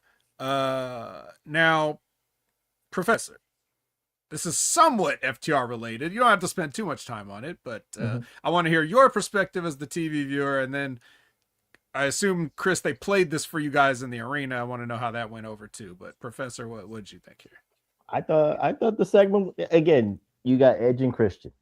They know TV time. Canadian. They know, So and they're Canadian too. So that's a plus. That's a plus. They all know their jobs, and they all know the TV time. They all know the breaks, and they all know their cues. I'm just saying this. FTR is very trusting to let RPG Vice just be in their locker room. I would never do that. I wouldn't try, if it's my locker room, I got certain personal stuff in there, and I'm not going to leave you there without me not being there. So again, that's the only thing. Logistic question, Professor. Shoot. Did they ever show up? No. Was it ever their locker room? I'm just saying, it's kind of weird to just sit there for no reason at all. It's much weirder that FTR had a locker room for a show they weren't fucking booked on. No, Chris. FTR is the GOAT tag team. I know you haven't been watching for 2 years, but they've been GOAT tag team for 6 years at least. So they deserve their own personal locker room. I'm just saying they're very trustworthy to let RPG Vice just sit there on the couch, take all the drinks, take all the catering that's back there. You should have saw that. That locker room was spread out. Sure enough, they might have even, that guy might have even gotten like KFC crumbs in FTR's bag. We're just bringing it all back to Chris Benoit on this show, and I apologize, but I don't apologize. Fuck you. He's been holding it in for 2 years. Let it out, Chris. Let it out. All right. So how did this play out on watching television in the arena? I mean, it's always great when I get to watch the show on the medium screen. I'm not going to say big screen because it's AEW, but on the medium screen, I got to watch Edge and Christian, and you know what? It's great. It really is great. The reaction was good. Everybody in the arena cheered pretty loudly. It is Edge and Christian. They are big deals everywhere in wrestling. Let's be honest. They are stars. They are actual wrestling stars. And in a city in Canada, they were going to get hyper cheered. Also, these guys famously talk about when they were younger, going on super long road trips up to the middle of nowhere in Manitoba. So people here kind of have like a special connection with Edge and Christian. Yeah, as far as everybody laughed with the whole like Christian almost hitting Renee thing. And then I think everybody kind of went, yeah, they're doing something in a locker room. Let's go get a beer. I don't think anybody cared after that. That's all right. Well, here's our promised match as far as Will Ospreay is concerned. It's Pac versus Will.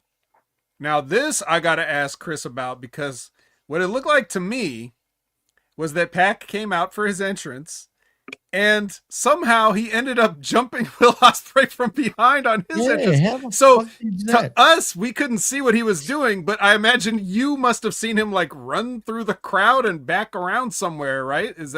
Was it funny? Was it funny? Or you're like, what is he doing? It was funny to me. I don't think everybody else actually noticed because they put the lights pretty dim, right? Oh, They really? focused everything in on Osprey's entrance because I mean he's got a big spangly entrance, right? He's Yeah. got to be shiny and everything, right? He's so mad. He's so mad and fired up after his beating of Jon Moxley and Yuta just a few minutes ago. But he had to, he had to put on his coat. Entrance. He had to put on his coat. It takes like at least 15 minutes to put that fucking coat on. So anyway, as that was happening, I look back at the ring and I could just see the tail end of Pac rolling out of the ring, right? Which is normal for everybody else. You know, if you're already in the ring, the other guy's doing his entrance, you roll out of the ring. That's a normal thing in wrestling, right? And then I saw him hop the guardrail and I went, huh, that's weird. And then I saw him literally like crouch down and like kind of quickly, but kind of like beeline for the corner. And I was like, what in the fuck is going on here?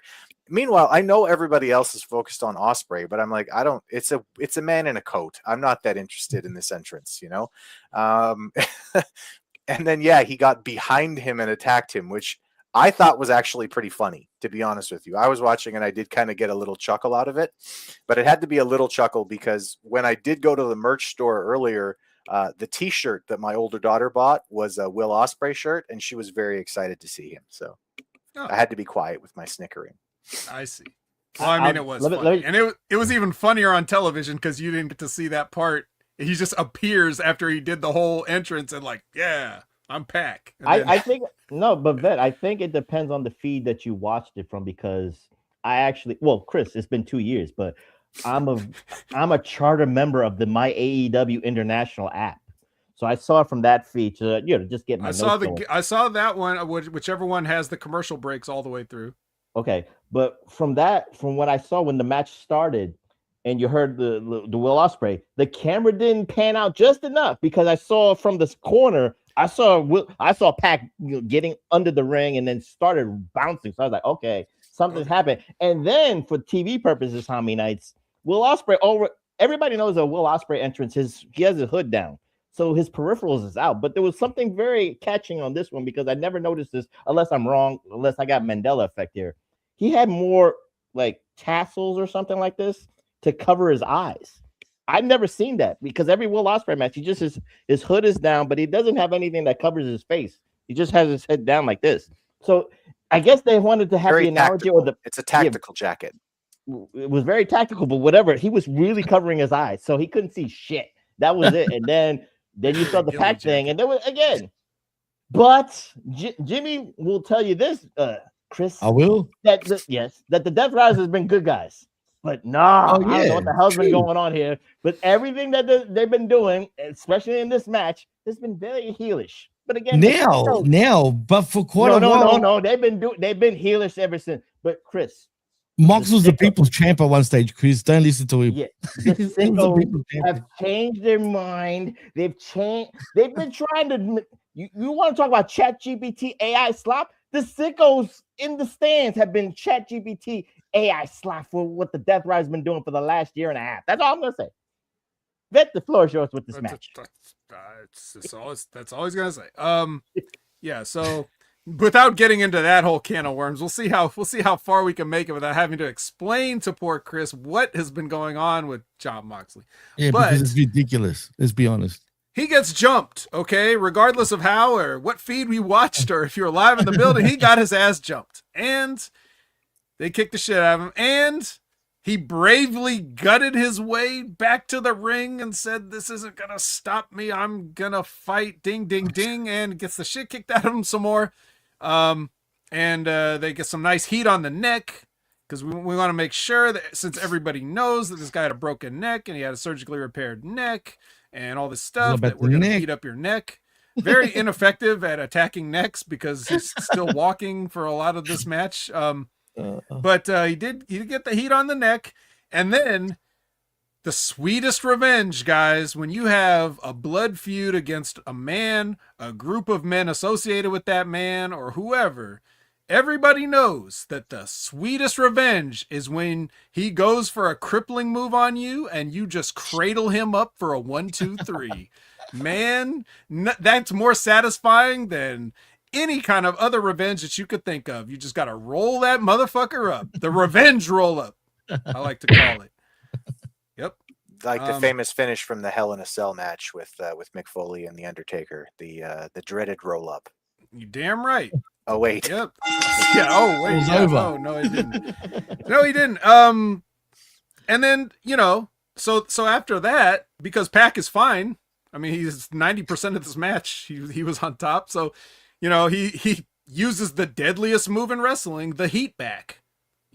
Right after. You can only use it after the match is over and you've lost to a roll up. So he gets his heat back, kicks some more of the shit out of Will Ospreay that he couldn't. And then after that, that's when Will Ospreay decides to bow up and hidden blade this motherfucker after he's already sold for 90% of the match, took another post-match beating. Then he uses the move that could have ended it at any point in time during this. And then the hyenas of the Death Riders come in to pick the carcass of this suddenly but only temporarily deadly man, Will Ospreay. And then they're going to kill him. They're gonna kill him. They're gonna Pillmanize this man. Okay? And Jon Moxley says, no, we're not gonna do that. I'm a man of the people, in the words of the professor. We're not going to do that. But come on, Will. There was all of us and one of you. What'd you think was going to happen? Either use your head or lose it. And some other bullshit. Because Jon Moxley doesn't know how to stop talking. Don't He make threatened it to personal. decapitate the He man. said, don't make it personal, Vet. I just want don't make it personal. Don't make it personal. Beyond Even that, though, no. how could he not? You saw how tight that roll up was. It's personal for Will. He really hooked that leg to the point that Pac couldn't kick out, even though he'd only lost a little bit of health off of his bar. I think he might have even been holding the tights just a little bit. I didn't get a close enough look because I was there live, but I'm sure you could see. Do you realize how far you have to push a man to get him to pull your tights? Son of a bitch. You have to become what you hate, to win in a war like this. Well, I think I've sufficiently been sarcastic enough that everybody gets my point about the psychology and how nobody knows what they're doing in the world at all anymore, let alone in professional wrestling. Jimmy, do you have anything else to add to this? You guys summed it up perfectly. What else is there to put on top of that? It was just Chris. Please go for it, Chris. Yeah, so I will say that for me watching this, I was thinking all of these same things. Like, oh my goodness, it's too much. It's too much. It's too much. It's too much. And then the finish, I was like, are you I was like, oh God, this is the dumbest. Like, this company is ridiculous. And then I looked over at my 10-year-old daughter, who, again, we showed up. We went to the merch table. My youngest wanted a Tony Storm t-shirt. My oldest wanted a Will Ospreay shirt. So when Will Ospreay came out, she was so excited. And when Will won in the end, I literally look over at my 10-year-old and there's tears streaming down her face. Oh no! Because of the selling, because of how, the danger. And I just thought, okay, like, a part of me is an old angry man trying to watch professional wrestling. And as the old angry man watching professional wrestling, do it right or don't fucking do it on my television. Right. But a part of it is like wrestling. A part of wrestling, at least, is geared toward kids. And I guess for a 10-year-old girl, this really hit all the right notes for her. So I just wanted to give a little. Chris, remember that. I just wanted to give a little shout out to my 10-year-old girl who was literally crying to watch her guy come back and get the win. So. I'm glad you said that because it gives me the opportunity to say something that I don't say enough because it just doesn't come up enough. But wrestling really is for the children. I mean, the moment you describe is kind of the reason that I'm so hard on everybody. Because, like, I was that kid, maybe not to that marked degree. I didn't cry over any wrestlers, but I was that kid. I knew others of those kids. We would talk about things on the playground, and we really enjoyed this. But going forward to the point where I never thought I would be involved in it, I was always happy to just be that kid, and I just wanted to enjoy it. And when it got to the point where I really, like, it pushed me so far off of enjoying it that I basically did the Thanos and grabbed the gauntlet and was like, fine, I'll do it myself. That's what really drove me into it. Yes. And Wow. it's because, and the reason I'm so hard on these people now is because a lot of kids, even as much as they may feel like that, as much as they may love a Will Ospreay, you know, for no real good reason, just they have a feeling. You have that connection, whatever that is, however they give that to you. You don't care about the storylines. You're not on Twitter. You don't need to know about his personal life and stuff. You just see this person and they connect with you to the point that you will shed tears, right? Like, some people, even to that, in a few years, they will never think about wrestling again. It was a moment in time. It was encapsulated in a moment in time of their life when we all kind of crossed paths with this weird art form, grew to love it, and then whatever happened after that was whatever happened after that. But the reason I'm so hard on everybody is because they don't have to fall out of it. They can enjoy things. It's the same way. It doesn't have to be stupid for the parents taking it to them. It's the same way like a Pixar movie can touch people young and old emotionally because the story's good, the characters are there, everything's there for everyone. Some things are universal. Some things you love as a child but appreciate more as an adult once you've lived life and understand. Yep. Wrestling doesn't have to be stupid. That's why when people say shit like, oh, it's just wrestling, don't think too hard. Motherfucker, fuck you. People like you are why this shit is so dumb. It doesn't have to be dumb. It doesn't have to be the highest form of entertainment, but it doesn't have to be stone cold stupid, and it doesn't have to be worse than it was when everybody already thought it was lowbrow for the past 100 years. You know? So that's, you know, sorry to cut a promo in the middle, but that's basically it. It's like, this is why I get this anger, this passion, this stuff like that, because I'm thinking of the kids that we used to be. And it's like, we could still grow up and enjoy this on a different level instead of hating it on levels that we didn't know when we were kids. That's weird too. You know? And it's everybody's it. responsibility in the companies and whatever, and individually, to carry that forward. And I don't see enough of these people passing it on, paying it forward. Yeah. So it's sad. Can I say this? Shit, where's that Don Stevens troller account? But anyway, neither here nor there. But Don Stevens, shame on you for not having the camera pan on Chris Hambone's kid crying, because that sells on TV. Will Ospreay, her hero, crying that her hero won. That's magic on TV. You missed the boat. You know, it's funny enough you say that, Vet, about the little nuances that you kids, you know, dressed with the fucking like Orange Cassidy. Keep panning the camera to those kids dressing like Orange Cassidy. If Chris Hambo's kid is crying for Will Ospreay, pan to those kids. They don't do enough of that because Tony Khan just does too much for the sicko virgins.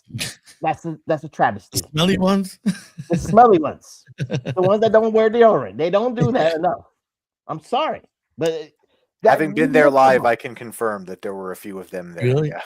Actually, can I ask you a question, Chris? Because for the most part, every time watching this on television, I don't see as many kids at AEW events. Did you see a fair amount of kids or not really? No, there were really only a handful, and it was actually really, I thought it was really fun. So I have no reason to think that the guys behind us or beside us are actually watching this right now, but if you are, thank you to both groups of them. There was a group of guys that were beside us. There were two buddies, they were there watching, and there was two guys behind us that were both there, like buddies watching, and they both of those groups interacted very heavily with my daughters, and really? You know, talking to them about, oh, who do you want to win, and like, oh, what do you think about this?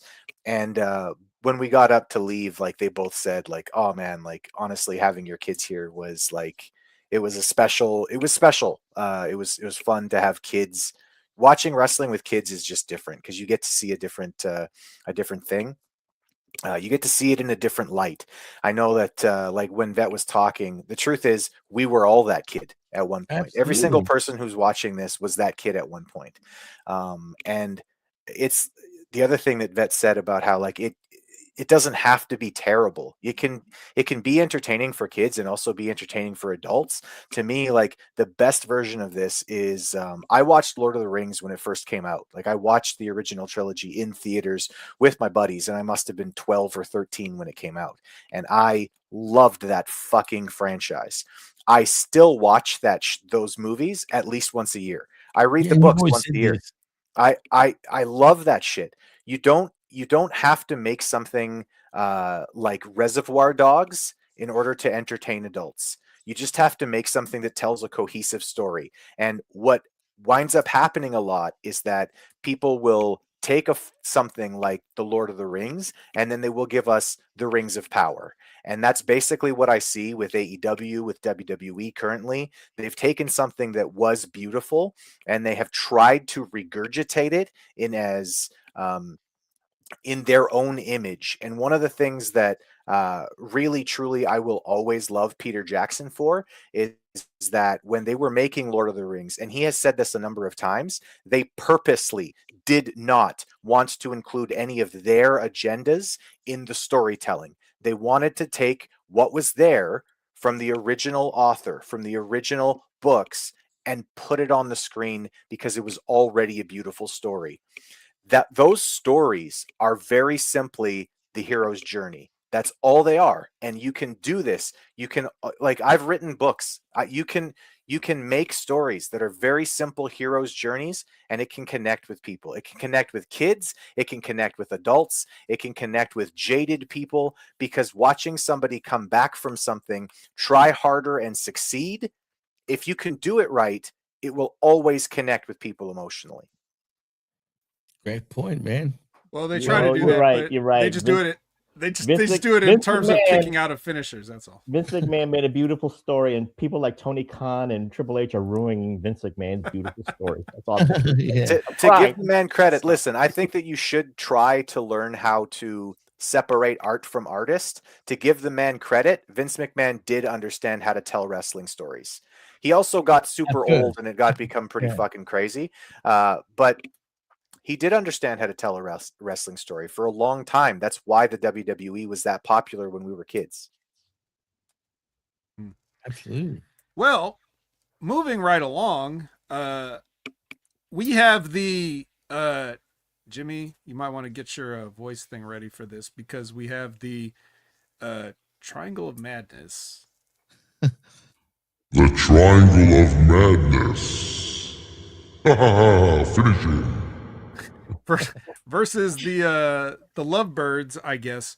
Now, the funny part about this is the Brawling Birds are Jamie Hayter, but more importantly, Windsor, who is married to Will Ospreay, or are they just dating still? I don't know. No, they're married. Okay, they're married. As Okay, a matter of fact, the kid that she's got was to his best friend. That's his kid now. He passed away. But anyway, as messed up as that is, that's beside the point. The point is, the point is, very little concern showed for her almost executed husband just moments ago. She's out here having a great time. She didn't think to come out, when it was about to happen, and maybe Beth Phoenix herself. Yeah, no, it won't be any of that. So, yeah, I just want to point that out as we're talking about this shit doesn't have to be stupid. You have stuff built in for you that you miss, like it's right there. But anyway, yeah. So this match sucks. They don't know that here's another thing. If it wasn't proof that they don't watch the product by the fact that she was unconcerned about her husband's near-death experience, they also didn't watch the match earlier, the 6-man tag, to see that they already did the everybody gives everybody a suplex spot in that match, because they did it again here. And it was much shittier than the very shitty version that they did in the 6-man tag match. So anyways, Dark Julia eats a haterade and everybody's happy, I guess. They keep losing, Vet. Well, they're losers. They're just losers, right? Why only Tekla can win. Yeah. Everyone else must lose. Well, let me just say this. And because I've noticed something about Tekla. that What's that they're trying to shift the way Tekla was pre being the women's champion and post being the women's champion. Vet. Now, post being the women's champion, remember I said this a couple of weeks ago, Vet. We chimed back and forth about this. But I said Tekla is a badass. She doesn't have that sense of being like a chicken shit heel. But now we've noticed that at least they're trying to she's trying to take those shortcuts with the brass knuckles, and the brass knuckles didn't work this week. So I think I've noticed that they're trying to pivot. I'm not saying that she's going to become a chicken shit heel champion, but I think they're trying to take away that aura that I'm an ass kicker, and now I'm that's the way it looks to me. Perhaps. Well, I don't know what your assessment is of these folks, Chris, but Tekla's new on the scene and getting a monster push. Yes, well, I can say very happily that I knew exactly when to take a piss break, and it happened to be when I saw the entrance for one of these teams. My daughters literally needed to pee, and I thought, oh, this is perfect. This is great. I get to miss this nonsense. But I am sad that I didn't get to see Tesla and the beige rectangle in person. I think it would have been really cool to be able to see them. After I did get to see the gray triangle or the gray hexagon, or I can't remember all the shapes and colors that I'm supposed to remember. I just remember the shapes and colors. The shapes and colors. Fuck. Anyway, this was a piss break spot, and I did come back in time to watch the everybody gives everybody a suplex spot, and I actually thought that they did it better as women because it looked shittier, which I thought if this were real, at least it wouldn't be exactly perfect. Right. So it looked better because it was shitty.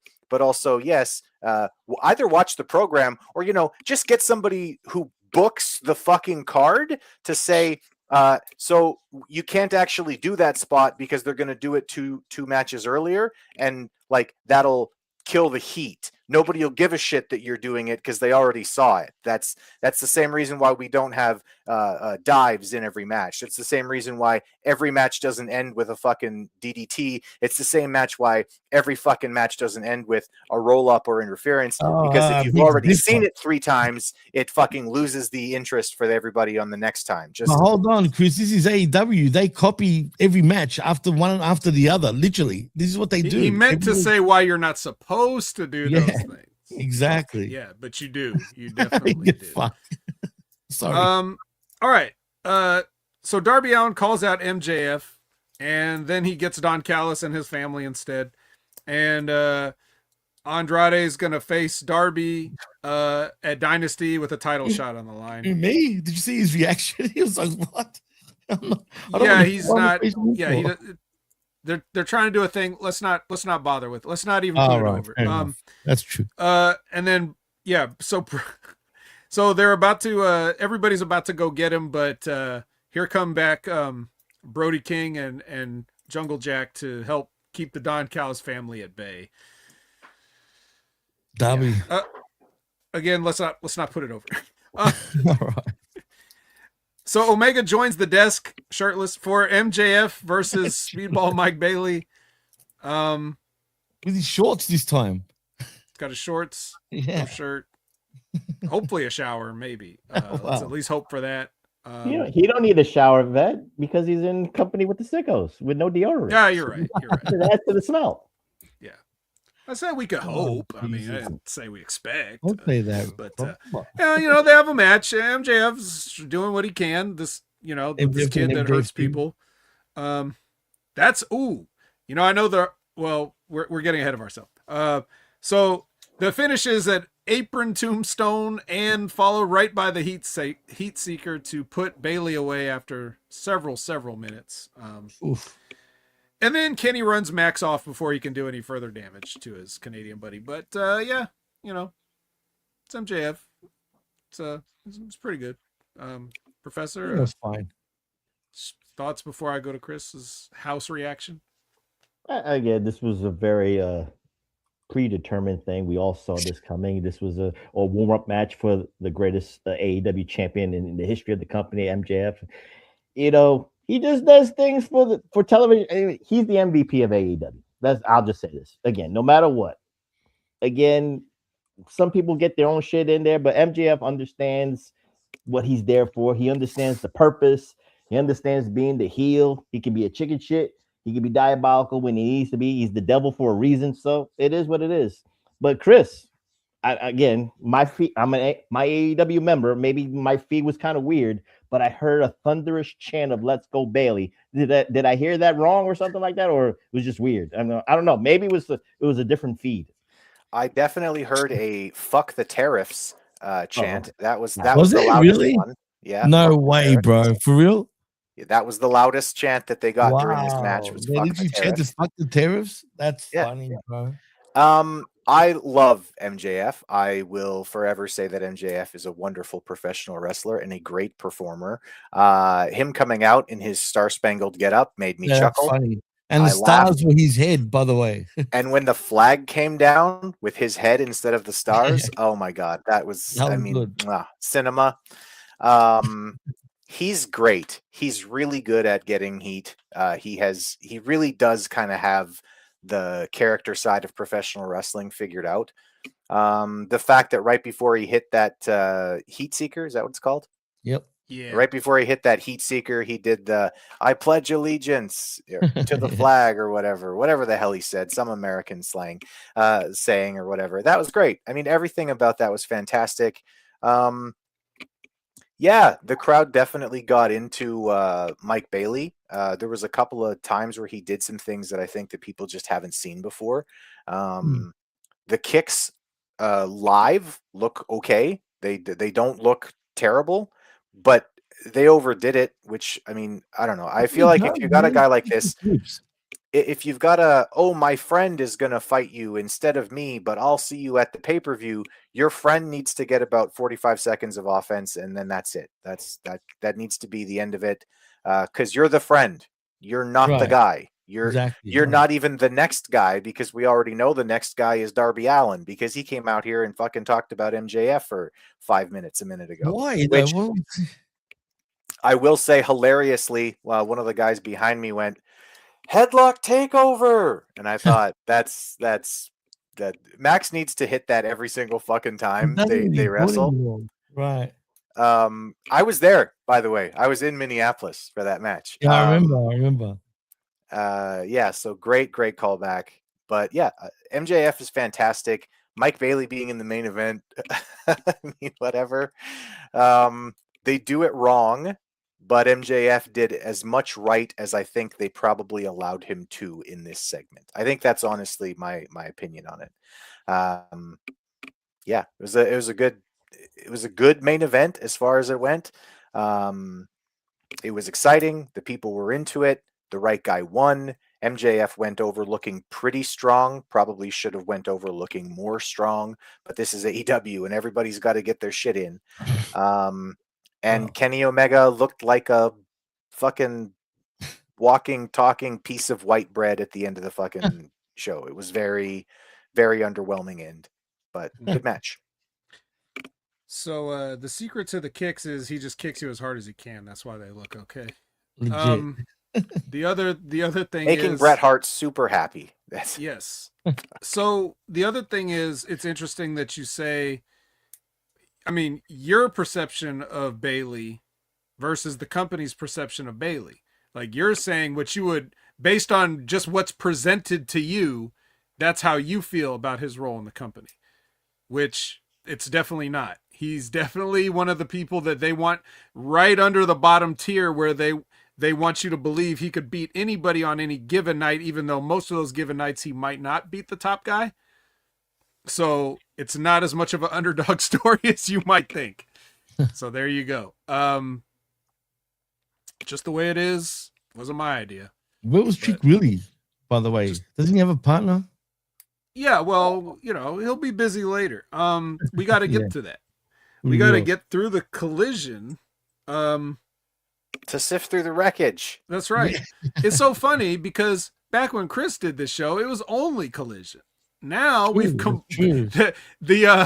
what was it? Light the Fuse has gone away and Yeah. has been assimilated into the wreckage, where we just talk about all AEW stuff in one shot. So this is where we begin with the eliminator match for Anthony Bowens, the pride of pride, AEW. the pride of AEW, the 5-tool player. Also, he's got Yeah. other monikers, none of which we need to get into right now. He's not the pride of AEW, guys. He's the pride of pro wrestling. The pride of pro wrestling. Yes, and he's got other monikers on Grindr as well. So him versus John Moxley. You said the pride of Grinder? Wait, I didn't hear that. Oh, yeah. I may have said Oh, that. I may or may not have said that. Check the shit. tapes. Oh. So John Moxley no-sells Anthony Bowens' finish. You probably might not know that that's his finish if you haven't watched in a while, because who the hell would use a forearm as a finish? But this guy uses a forearm as a finish, and John Moxley takes this near fall opportunity when Bowens goes for the pin after hitting his finish clean in the middle. He hits his finish on John Moxley, and John Moxley goes down for a 1-2 and then just rolls him into a bulldog choke and doesn't even beat him with that. He eventually, after like a few more seconds of bullshit, gets up and hits him with the DDT and beats him that way. Then Ospreay comes in to continue the beating that he started on Wednesday, and basically says, now this is so funny. Man, we could get another podcast worth of content out of just this next part, but Will Ospreay decides that it might be a good idea to include in his revenge just taking that Continental Championship away from John Moxley at Dynasty. Right now, Chris, I know you've been away for 2 years, and I know we've said that a lot of times today, and we're not done saying it, but Continental Championship has strict rules. You know, it's a 20-minute time limit. No one is allowed at ringside. And it's starting to become the match of personal grudges, where you would definitely not want to have strict rules and you would want to have people at ringside. So I know that we've seen that Will Ospreay is capable of holding his revenge in check with roll-ups and whatnot. But the last time we had a Continental Championship defense, John Moxley decided he needed to modify those rules and take away the time limit. So the belt really, even in a world where there's so many championships that they all mean pretty much the same or nothing, this one means even less if John Moxley can just decide the parameters of the title that he won. And that's where we're at with this feud. Will Ospreay's got to get his revenge by playing by the rules. We talk about revenge roll-ups, and the best way of taking my you took my career away. I must take your title away in the most honorable and pure way, one-on-one. That's my This revenge. is the problem, Chris. They book backwards. You see, they start like it starts as a blood feud and ends in a normal 1, 2, 3 like match in the ring with rules. All I know is if Will Ospreay doesn't wind up winning this thing with a schoolboy, they're doing something really wrong. You know, I mean, he's got to. It's right there. It's built into the story. Fuck. What can I say about this segment? Backwards booked. Will Ospreay comes out and he very nearly says the word cunt, but he didn't. He didn't say it, and then everybody chanted, "Say the word, say the word, say the word." Yeah, and he went, no, there's children here. At least that's what I think he said. I could barely fucking understand what he says. Oh, there's children there. And it's thick. It's honestly, it sounds a little bit like it's thick and CTE, but I mean, we'll move on. It is. So damn, Cockney traumatic encephalopathy.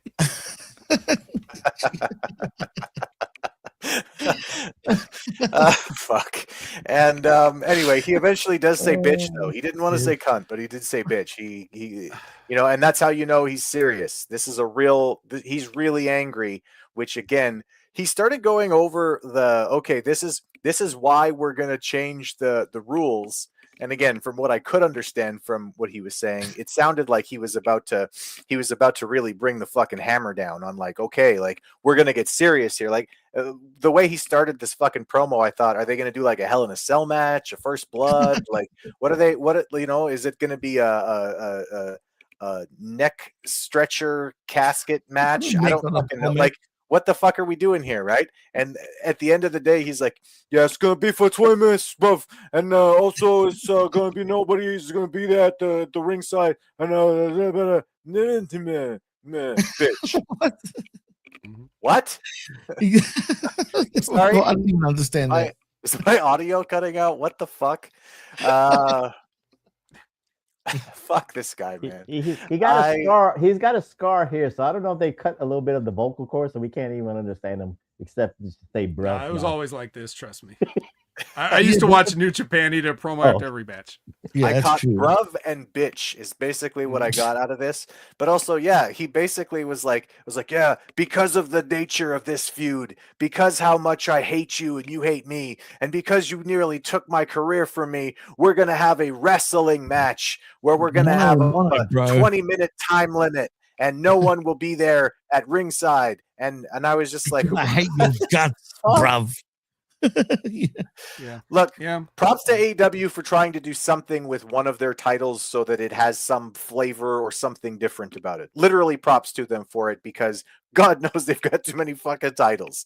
Everybody on this fucking show had a belt. Again, I think we've done the Oprah Winfrey thing many, many times, but you get a belt and you get a belt. Everybody gets a belt. I'm going to give them the belt, if you know what I mean, if they keep going. Jesus.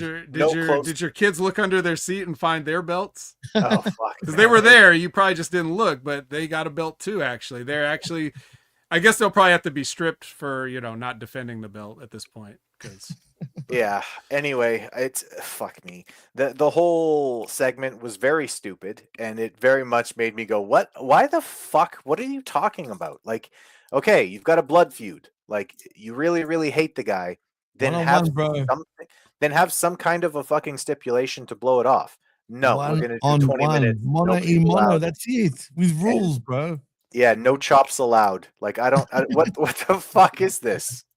And can any of these guys lose a match in 20 minutes? Yeah, that's $1 million question. The only way to salvage this upcoming Continental Classic match. Classic, literally. Yes, it's going to be a classic. We know it's going to be a banger. According to Meltzer, it's already 6 stars, and the bell hasn't even rung yet, so it's already 6 stars. Who? The only way to I know, Chris, but the only way to salvage this is John Moxley has got to recruit a referee to become a Death Rider referee. That way, in 20 minutes, that way we can have some heat. This referee is not going to count the 3. We need a Death Rider referee. It's only apropos. NWO had a referee. Why not? It's going to be a 20-minute draw, and afterwards they're going to hug. It shouldn't, Chris. It shouldn't. Okay, enough. Let's talk about somebody that's actually great. Kazuchika Okada. He's doing all the talking for the Don Callis family now. He has become Don Callis. Now, in the past couple of shows, he said more English words than he's ever said in his combined career up to now. And I'm here for it. I love it. 10 out of 10, no notes. He's basically just psyching up Mark Davis and Andrade. No. I mean, again, man, come on. Let's be honest here. Huh? This is for the love and affection of Kyle Fletcher. This is what they reduced. Who's not here? Tension. I know who's injured or whatever. I don't care. Who may have admitted to ending Adam Cole's career. And it was about revenging them, going for revenge for him. Sorry, I'm just saying. Get a roll up. For the love. They're fighting for the love and affection. This is where we go. Yeah. We're at. It's fine. Next, I understood Okada better than I understood Ospreay. Let's throw that out there. And Pac for that matter. 1000%. Ava Lawless and Kristara versus Divine Dominion. Now, Chris, this isn't going to last long enough for you to do anything else but just appreciate the size of these ladies, I guess. They're huge, man. And maybe good. I am starting to like, what's her name? Cross? Yeah. She hasn't done anything embarrassing yet. And she's tall and pretty. for an Aussie wrestler too, she's actually pretty decent. Yeah, and if you haven't said anything bad about her, that's even more on the. There's nothing to say bad about her so far. You're right, exactly what you said. She's been great since she's come along to the point where, unfortunately for what's her name, I forgot her name already. Penelope Ford. She's not coming back into this team. There's no chance unless she's just she can just manage it. She just manage it, yeah. Right. Well, she can't work. We know that. Or maybe she recruits Harley Cameron to get those titles away from them. Nah, that's probably they can't beat them. Come on. This is the way that you're supposed to book a monster tag team, though. This is how it happened by accident too, Chris. That's what's funny. It's like totally by accident. This team came across. It was great. Oh, sorry. One personal point of privilege. I'm sorry, I had to do that. One personal thing, just on the idea of beautiful, huge, well-built women. This is my T-shirt that I'm wearing today, and that is shit. That's my girlfriend Dana, and she is gorgeous, and she's also a personal trainer, and she is more jacked than I am. So, shout outs to Dana. I love you, and yeah. Let's move on. Is she replicate from Invincible? Why is there so many of her?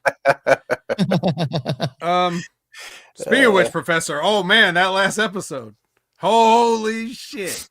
Now that's how you tell a story in combat, guys. Okay? Anyway.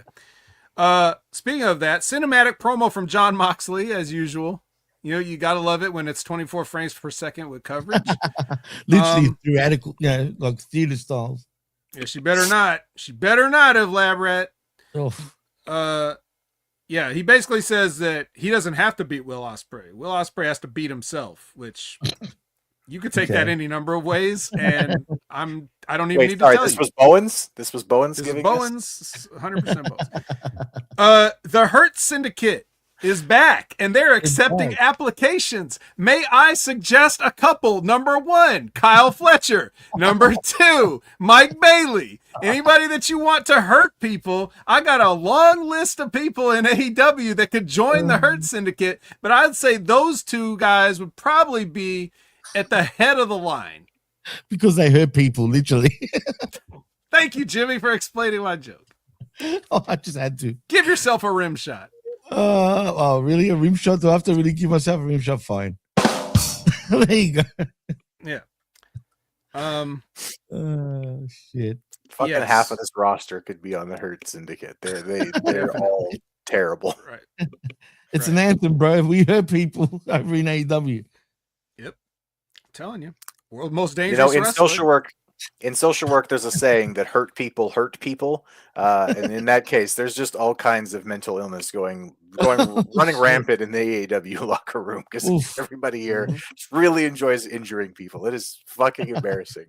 Again, for somebody who was watching in the '90s when Bret Hart was wrestling and who really wrestling, if you do it right. Too. Exactly. It's supposed to look good without actually hurting people. That's the point. We've lost that. Nope. We don't have time for that. We'll just do it for real. But speaking of another applicant, if they need any females, Willow Nightingale's here. If you want somebody hurt, let's get Willow Nightingale. She will Death Valley driver you on the apron at a moment's notice. So she didn't do that here. At least I don't think she did. Well, I can't say that for sure because I wasn't watching this shit, but she had an open challenge that we all heard about on Dynamite, and the person that answered the open challenge is also somebody that's been gone for a Chris Jericho length of time, maybe even been gone for a Chris Ambs length of time. Yeah, I'm thinking it's Hikaru Shida. Yeah. I think the last time she was on, you reviewed one of her matches, Chris. Jesus 100%. Christ, where has she been, and where can she go back to? I like the second question better. Yeah, she can fuck all the way off. The reaction in the arena was, who? What? Huh? Oh, I kind of recognize that. Didn't she used to wrestle here? I think she used to wrestle here. That was the basic live reaction to everybody. My girls, this is where they separated, and my youngest wanted Willow Nightingale to win, and my oldest wanted Hikaru Shida to win. So they were yelling back and forth for the wrestlers to win, which is always fun. Yeah, it's very cute. Willow Nightingale confuses the shit out of me. her catchphrase, the thing that comes up is "Nothing matters, smile anyway," which that is not inspirational. That's that makes me want to kill myself. What the fuck is wrong with you? It's nihilism. That is nihilism is not a good thing for children. What the fuck is this? Well, nobody was doing it, so she picked it up. Her character is basically like depressed Bailey from NXT. Like, what the fuck is going on here? And also, where are her wacky waving inflatable arm flailing tube men? Because she needs them. This match was a fucking mess. There were so many botches in this fucking thing. I was just watching it going, is everybody going to come out of this okay? Like, that's a Willow match, Chris. That's a Willow match for you. And Hikaru Shida knocking... Listen, if Hikaru Shida could knock down the Professor, I might believe it more than that she could knock down fucking Willow Nightingale in a fucking She's ring. been knocking down hamburgers and shit. Like, that's what's been going on with Shida. She's bouncing off the ropes and coming back and actually knocking her opponent back. Her opponent outweighs her by 100 fucking pounds. What are you doing? Put together the fucking match properly or get out of the fucking ring. Well, yeah. Well, she did get out of the fucking ring for 2 years, I think. I just, you know, to quote another to quote another combat sports veteran, you don't get better at something by not doing it. Professor, anything to add to this cluster? You know, should I care? It depends on what Tony's gonna do with Hikaru Shida. If this is the last time I'm gonna see Hikaru Shida for the next 2 years, then what's the point? Even though at the end of the match she had the kendo stick, she thought about attacking Willow from behind, and I was like, really? And she pulled back. So you know, it was like, wait, is Tony gonna pay me for doing this? Am I gonna get TV time for doing this or not? She thought about doing the right way and do the Willie Mack way. I'll call Tony to get booked and then be gone for 2 years instead of doing the right thing and just getting her shit in and taking her from behind. So, and plus, Chris, I wouldn't mind Willow or of all the people knocking me down. Take from behind. Neither one of these two girls are the ones that you would want in this show. But. Well, and just quietly, Shida was complaining for a long time about not making appearances. I don't know if you guys remember, but she was complaining. But here she is. Well, here she is, and there she goes. Two other people that you might not ever see again: Mo Jabari and London Lightning. What the fuck? Who's London Lightning? Especially... I mean, if you... I don't know, but I assume that they must be hometown... Well, I was about to say favorites. Then I was about to say heroes. Then I was struggling to figure out what word. Hometown residents, perhaps? I don't know. Maybe you guys haven't been to that high school gym yet, but anyway, they take on the greatest tag team of the past 6 years, at least. FTR, obviously, that's the Professor's opinion. I have been fighting it vehemently on this broadcast for as long as we've been working together. I'm not even going to give the Professor a moment to talk about this match because it's basically like the Divine Dominion match. It's just there so these guys can make an appearance. No. I'm not going to let you get away with it. No, I know. They because these guys had to get some shit in and sell something, right? All I just want to say, Vet, I'll be 10 seconds. They're the greatest tag team because of the spot they did. Who was it? Billy Mack, the black guy, or the other guy? He did the hot tag. Well, Jabari, whatever his name was, he did the hot tag, and then FTR played they played it cool. They were smart. They're like, oh wait, we're down, and the guy didn't know what to do after a hot tag. That was one of the smartest spots I ever saw. I was like, that's why. And I was thinking about the Vet. I was gonna say, Vet, this is it. I was gonna tweet you, Vet. Like, did you see this FTR match? Did you see that spot? That's why they're the greatest. That's it. Go ahead, Vet. I'm sorry. Yeah, that all happened, and then hit both CSC Wrestling Factory's music individually. You each get an entrance. Let them know you're coming. And then here comes security. You know, selective security come out. They get beat up with chairs. Then FTR gets beat up. Then they're gonna give they're gonna give who are they gonna give the concerto? The Was security it member got a concerto. no, well, that's who Oh, got yeah. it, but they were gonna give it to, was it Axe the Axe? No, Cash. Yeah, I believe Or it was was. it Cash Yeah. Cash Cashin? Okay, it was Cash Cashin, Cash and then Cashin. Stokely prevented it. And they got the hell out of there. So then then a security guard, a helpless security guard, poor working stiff, had to get this concerto that it sounded like it didn't make a noise when he hit the thing, but maybe that was just my TV. Yeah. To me, Chris, for all this schmoz of a thing and the fact that these are Canadian heroes, unlike Jabari and Lightning, I felt like the reaction was very minimal here. Am I right? Am I accurate? No, you're 100% on this. So the crowd popped for Christian's music, and then they popped again for Edge's music. Because I mean, you pop for the music, right? That's pretty normal. But after that, it was very much like, I think people are very still confused. AEW in general does this worse than I think anybody else does, where you have people that you're supposed to cheer for, and there's no reason that you should be cheering for them. Christian's a great example. He is a great professional wrestler. I mean, I'm sorry, I love Christian. He's one of my favorite guys in the last 30 years. I think he's really, really good. But he's been a heel in every conceivable fucking notion. He has been a heel. He's still a heel. He very nearly hit Renee Dupree, good, whatever the fuck her name is, earlier with a chair. Like, he's a bad person. He is an evil, sadistic son of a bitch. But we're supposed to cheer him because he's Edge's buddy.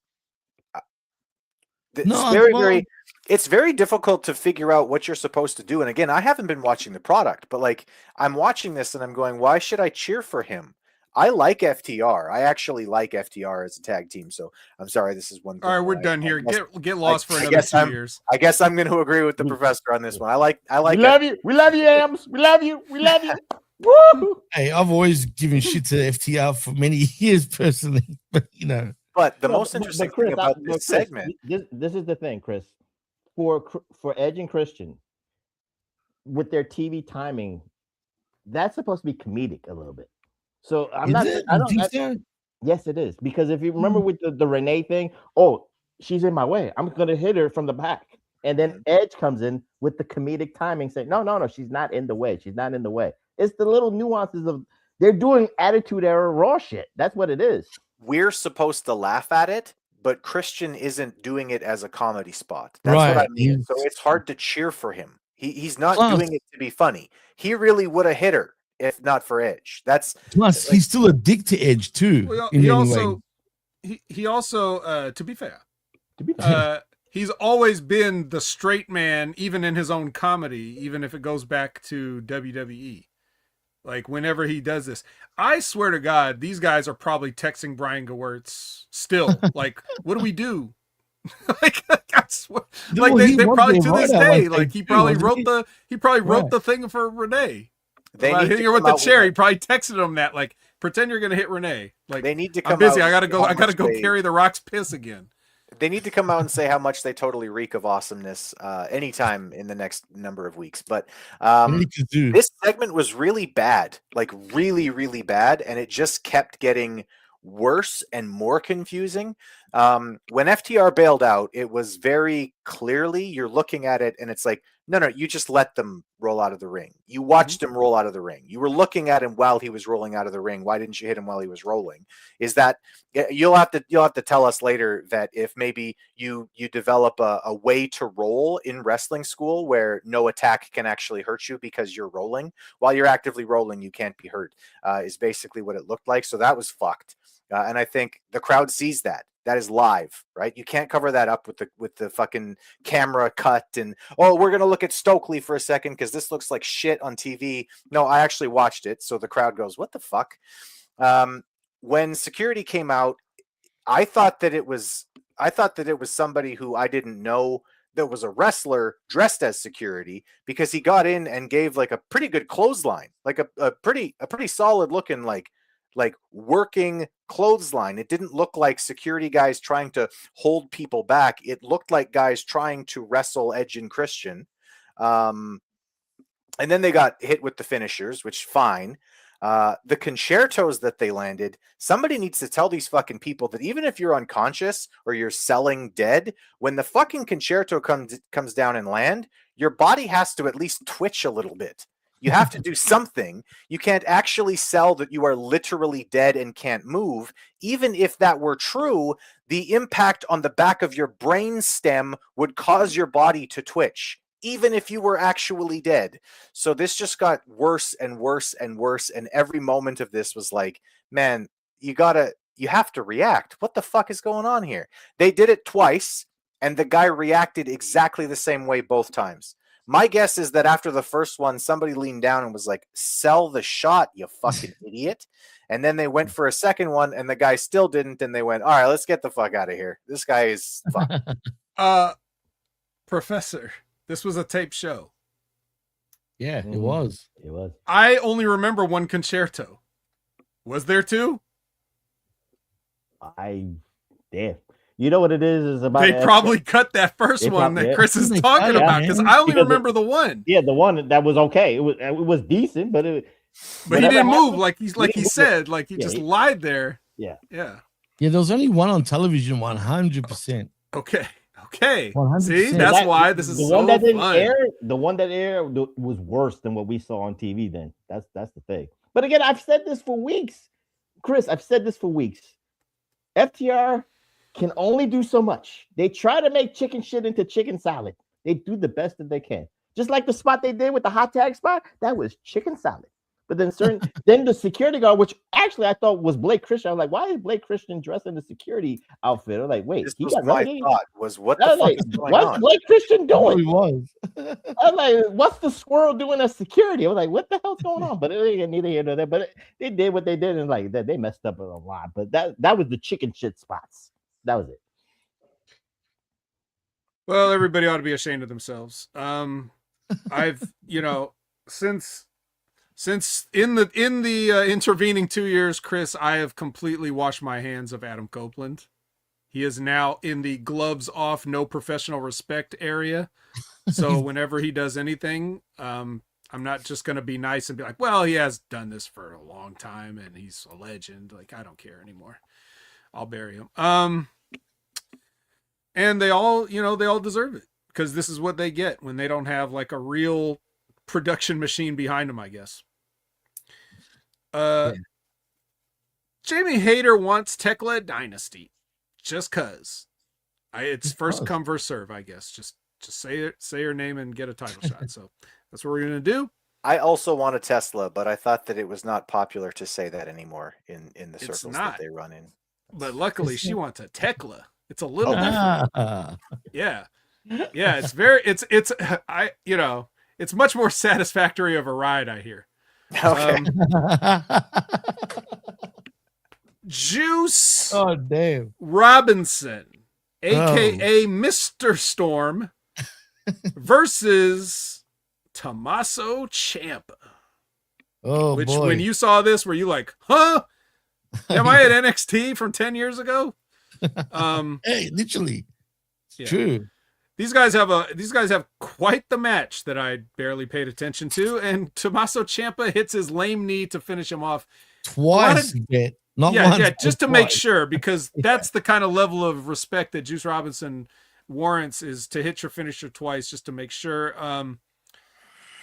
There's sort of like a pandemic of people doing shitty knee finishers in wrestling, Chris. Not sure. Everybody. Shining Wizards. But knees, whatever you want to call it, doesn't matter. It's always the knee. It's better than a forearm shiver, but yeah. But barely. There's a payoff here, Vet.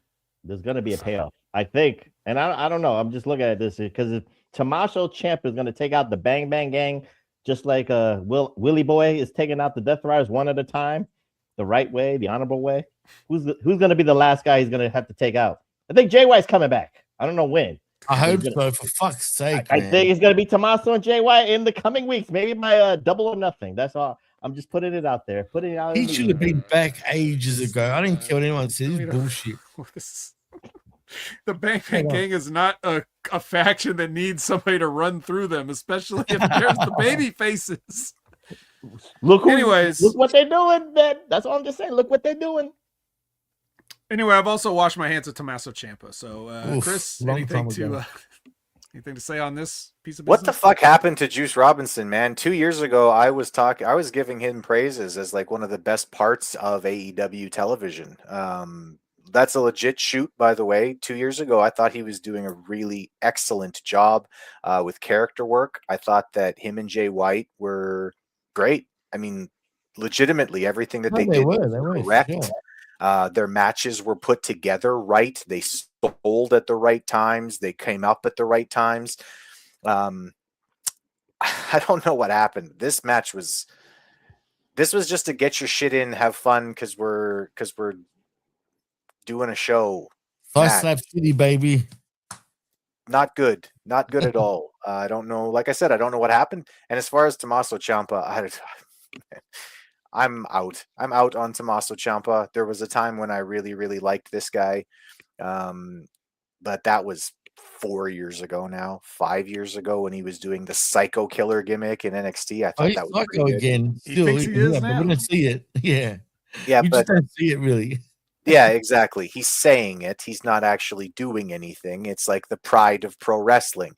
You can't just call yourself a Psycho Killer and then continue to shake hands at the end of your fucking matches or whatever the fuck. You can't call yourself the pride of professional wrestling unless you're showing vignettes of people from the past of professional wrestling giving you and I'm sorry to use this term considering the person we're talking about, but giving you the rub.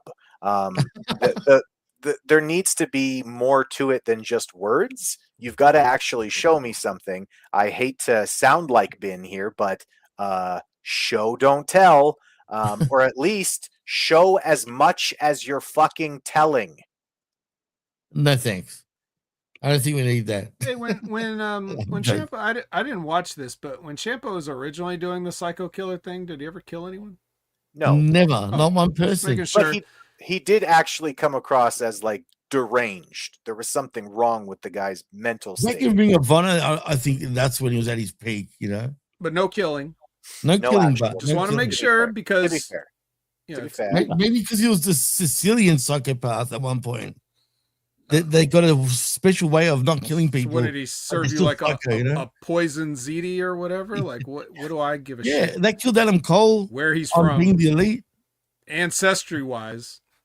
He's not from the old country, is he? He's not. He's from right. Milwaukee, Wisconsin. As a matter of fact, God, that's the whitest place there ever was. God's country, you mean? Yeah, even Canadians are like, God, that's white. Well, Chris in the house I'll too, tell you who's not white. Isaiah Cassidy. He cuts a he's promo not. here, but I'm gonna need your guys' help with what he said because that's all I wrote. I forgot to listen. He's just moaning. Nah. He loved being drowned. That's all he said. I just love being drowned. Yeah, and Mark Quinn's injured again, I bet. Yes. Who did they work that injured him? Maybe that person can apply to Hurt Syndicate. I think it was one of the Death Riders that supposedly took out Mark. Right. And that's why he's here, because he's standing alone and no stranger to struggle. So he sends a message out to John Moxley. Okay, yeah, he wants to fight John Moxley. That's what it was. That's right. All right, Darby, Jack, and Brody, if they can just coexist for one night, just one night, even though Darby set Jack on fire. Attempted murders. All three of them attempted murder each other. Yeah. I mean, he knows he deserved it. He knows that. He shouldn't have tried to use real glass. Very cool. All right, what's next? Andrade and Mark Davis, freshly pumped up an hour ago or so from a Kazuchika Okada, take on the Rascals. Yeah. And thank God Andrade is going to win this, of course. And then Okada and Roppongi 2K or whatever they're called now. RPG Vice. They hit the ring. And then Myron Reed, the third and honorary Rascal, fights everybody back by himself. I guess he can do that because I think that vest it's like some kind of body armor, so they couldn't hurt him. Vet, even for a tape show with the Myron Reed, and Chris, you can confirm this or not. When Myron Reed came out, because of the way the camera was panning, I thought it was like some guy like jumped the rails like a fan, because there was no emotion. Nobody was clapping like, "Oh yes, Myron Reed's coming for the save." It was very quiet. It was like, even for this is what you love with WWE and Vince McMahon, like, yo, just get some sounds out, get some sound in there to get Myron Reed over, because it was like, who's that? Oh, it's Myron getting the help, getting the save. Chris, was it the same thing? Like, who is this guy or something like that? Yes, very much. It was a D'Lo Reed pop going on. It was a cool vest, buddy. Who the fuck are you? Obviously, that was my reaction. I don't know who this guy is, and is that like a real? At AEW shows, you have to seriously wonder if they're actually pro wrestlers or just fans anyway, because they all have bodies like the fans. So everybody's built the same way in these arenas, right? There's nobody there. I think I might have been one of the top 2 or 3 percentile of people in terms of, I'm 6'1", and I was feeling like I was walking through a mall in the middle of, Merida, Mexico, going, oh, these people are really tiny. And that was when I was backstage talking to I'm just kidding. But the wrestlers are so small. They're so plain looking. Everybody looks samey. There was no reaction here. And why should there be? I want to ask a serious question. Like, we've had our fun. I ask a serious question that I should have asked at the beginning, but I guess I didn't really think of it. From taking the temperature of the room, would you say that there that night is more AEW fans or fans of wrestling that are accepting AEW as what we get? Well, what's the percentage? Because it's got to be both. But what would you slice the pie at?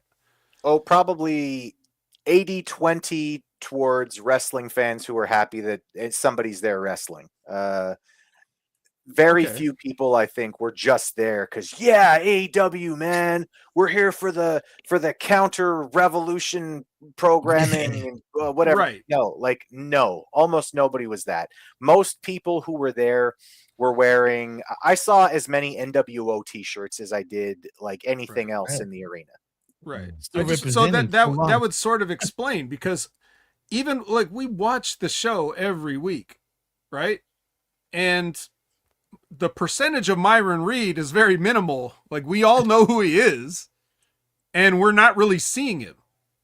So you can't expect that there to be a reaction for this, for even like more than casual AEW fans, because he's just not featured very much, or the Rascals aren't featured consistently.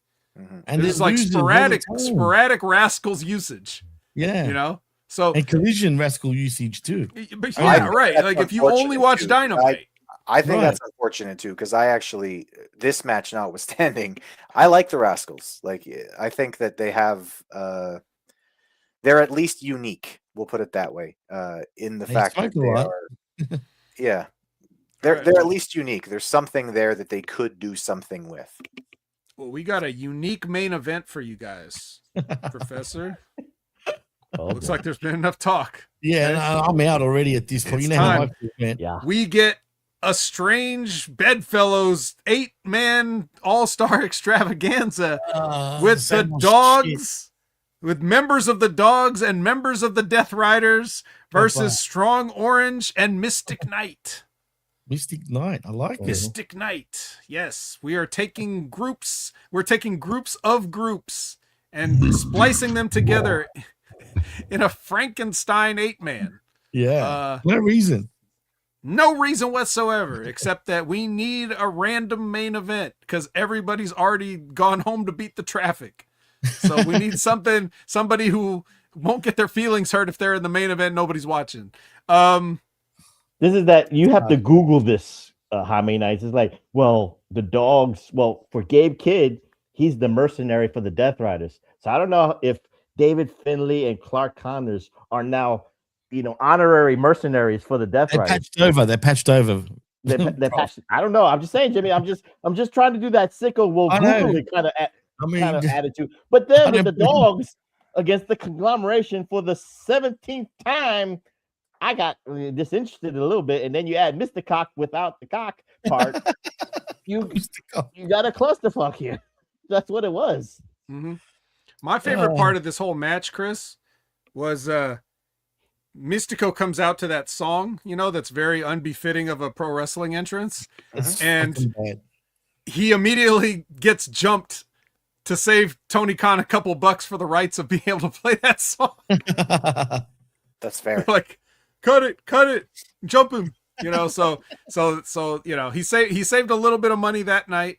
And you know, but all's well that ends well. Kevin Knight beats Wheeler Yuta with his UFO splash, and everybody's happy. And you know, there you go. All 7 people that were How left did it in feel the to arena. be in the? How did it feel to be in the presence of a living legend like Mystico?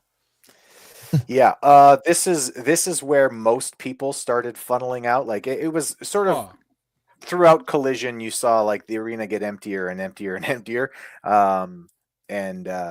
I left at this point. I did go back and watch it on TV so that I could do this for the review.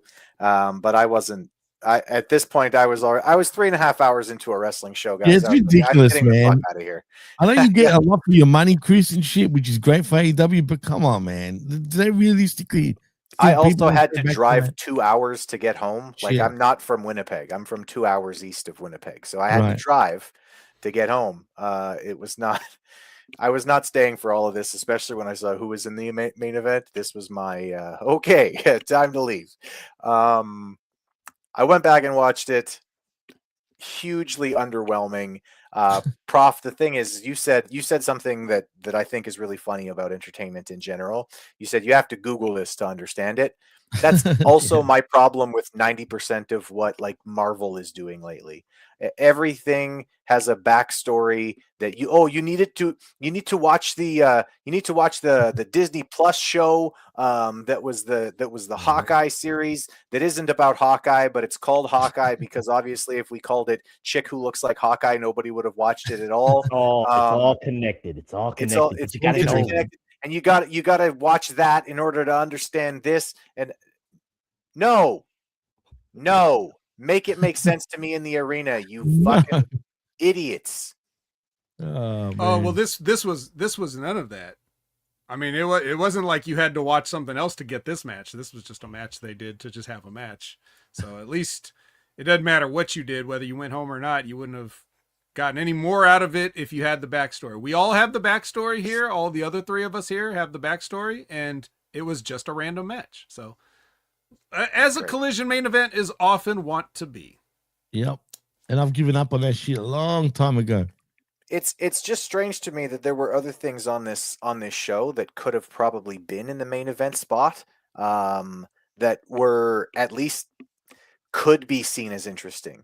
Hikaru Shida coming back and maybe almost half teasing a heel turn.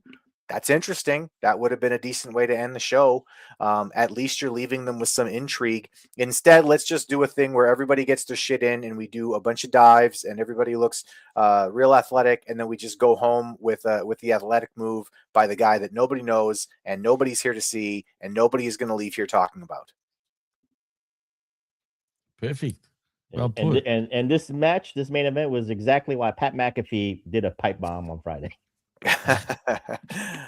I'm just sad that your lovely daughters missed a chance to get a Mystico mask at the merch stand. Yeah, at home. Wear it on the 2 hours home.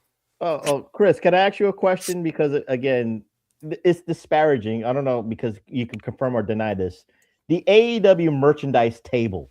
Mm-hmm. How bad is it, or are people blowing, or is it the E-drones blowing smoke? Is it that ill prepared or just less professional in comparison to a WWE merchandise stand? Is it that bad?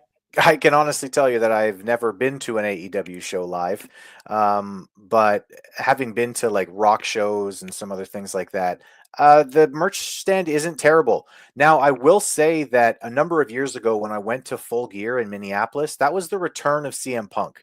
It was his first match. It was his Darby, wasn't it? No, it was him and the big fat fuck. Big fat fuck. Oh, it's Eddie Kingston. Eddie Kingston, thank you. It was him and Eddie Kingston, and Google it, Jimmy. Google it. it was a big deal. It was CM Punk's first like pay-per-view match in years, right? And they were literally selling merch off of like a fold-out table. It was awful. What? It was truly pathetic. This time in Winnipeg, they had 2 different merch stands open. It took a long time to get through the lines. If you were there late, like we got there really early because I knew that I didn't want to deal with the nonsense of smelly wrestling fans and having to deal with all of them. Obviously present company excluded, and the chat. You guys are lovely. I'm sure you all smell great. But I knew to get in line quickly. When I did, still took about 15 to 20 minutes to actually get up there, and they had a pretty good amount of stuff, I will say. Like I said, I got a Cope and Cage t-shirt for Clark. I got a couple of t-shirts that were Tony Storm t-shirts. I still love Tony Storm, by the way. I watch reviews and stuff I watch reviews, and a lot of what I'm doing it for is just to see what's going on with Tony Storm. She's great. The character is fantastic. There was MJF. There was, I want to say there were probably about 30 different options just in t-shirts. And then they had belt replicas. They had action figures. They had masks. They had lots and lots of things at the merch stand. That's funny because here everyone was complaining that they were selling the same shirt and there was nothing else. They've improved, Jimmy. That's can you imagine people? Can you imagine people lying on the internet? That wouldn't happen, would it? No, they showed photos. Like basically, they was selling when Grand Slam was here. What if they got there at the end when everything had sold out, and then they took a picture and was like, "They ain't got," you could see how that would happen. And case in point, Chris got there after FTR shirts sold out. So again, it's right. true. Mm-hmm. Tell me those FTR shirts there, Chris. There were, I don't know. I wasn't sold out. Sold out. It was what do you girls want? Okay, I'll buy that for you. Let's get the hell out of here. Yeah, bad. I can imagine. Well, I guess that's time for us to get the fuck out of here, right, boys? Is that what's going on, Vent?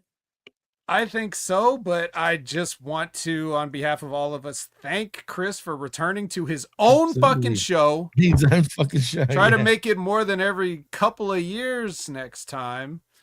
But you definitely have the open invite anytime you're available for us to veto your appearance in case we don't want you, but you definitely have the option to apply, much like the Hurt Syndicate. You can apply, okay, and then we reserve the right to debate amongst ourselves and conglomerate, okay?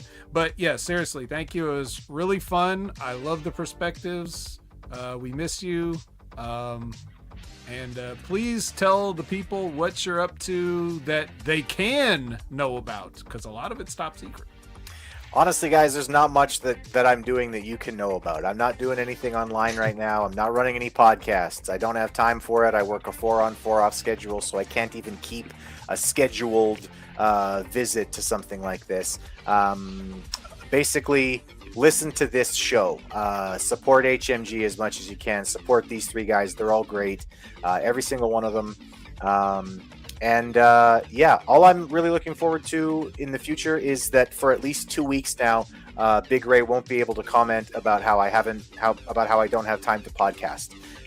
Because it'll be the first time in about 2 years that he'll be able to, comment on something of mine that isn't just, oh, you have time to do this, but you don't have time to podcast, Chris. So what's up, Big Ray? Love you, and hope to hear from you soon. All right, that's it. Oh, I love my girlfriend. She's fantastic. And my girls, Arya and Freya, I love you.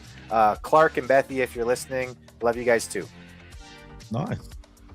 Prof, what's going on with you? And what's going on more importantly with the Pro Wrestling Reflection? Well, tell a friend to tell a friend. Chris, subscribe to the Pro Wrestling Reflection YouTube channel because we just dropped an episode. We went back to the TV shows where we paid an homage to Chuck Norris, Walker, Texas Ranger, Season 8, Episode 9, Fight or Die, where Macho Man Randy Savage and Chuck Norris went one-on-one. So me and Tommy Wonder, celebrated that episode. So Catch me on my Twitter at PWSPRF. That's PWSPROF. And of course, tell a friend to tell a friend to subscribe to the Pro Wrestling Reflection YouTube channel. Nice, very, very nice indeed there, Prof. Now, you, Vet, what are you doing? What are you up to? Are you twitching it today? Are you taking it easy? What's the haps? Yeah, add Opinion Haver on all your favorite social media platforms, including Twitch, if you want to hang out there and talk more about what's wrong with AEW or any other wrestling things or anything in the world. You can always do that. Join me there. Join me at HMG on all your shows that you already know. Jimmy, you know, it's the Wednesday Next Level. You know, it's the Monday Impact Attack. You know, it's, I direct you guys to friends of the show, such as Rip Rogers, who I wouldn't be here without. You got Stevie Richards, who's a great tag team partner himself. And we've also got Timmy Baltimore, the most underrated wrestling content going on YouTube right now with Limpin' Ain't Easy. So, please check all of those folks out. Do that as a personal favor to me. What about you, Jimmy? Close it out. And as far as I go, if you want to follow me on the Twitter, you can at the PWC Network.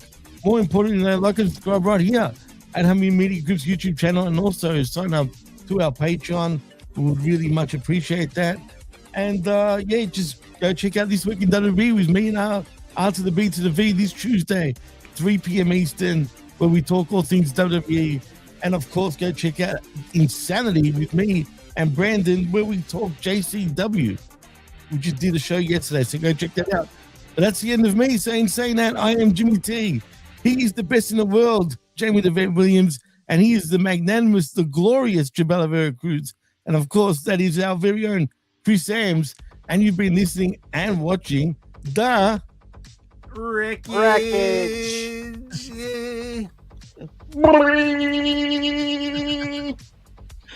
Till next time, happy Easter. We're out. See you.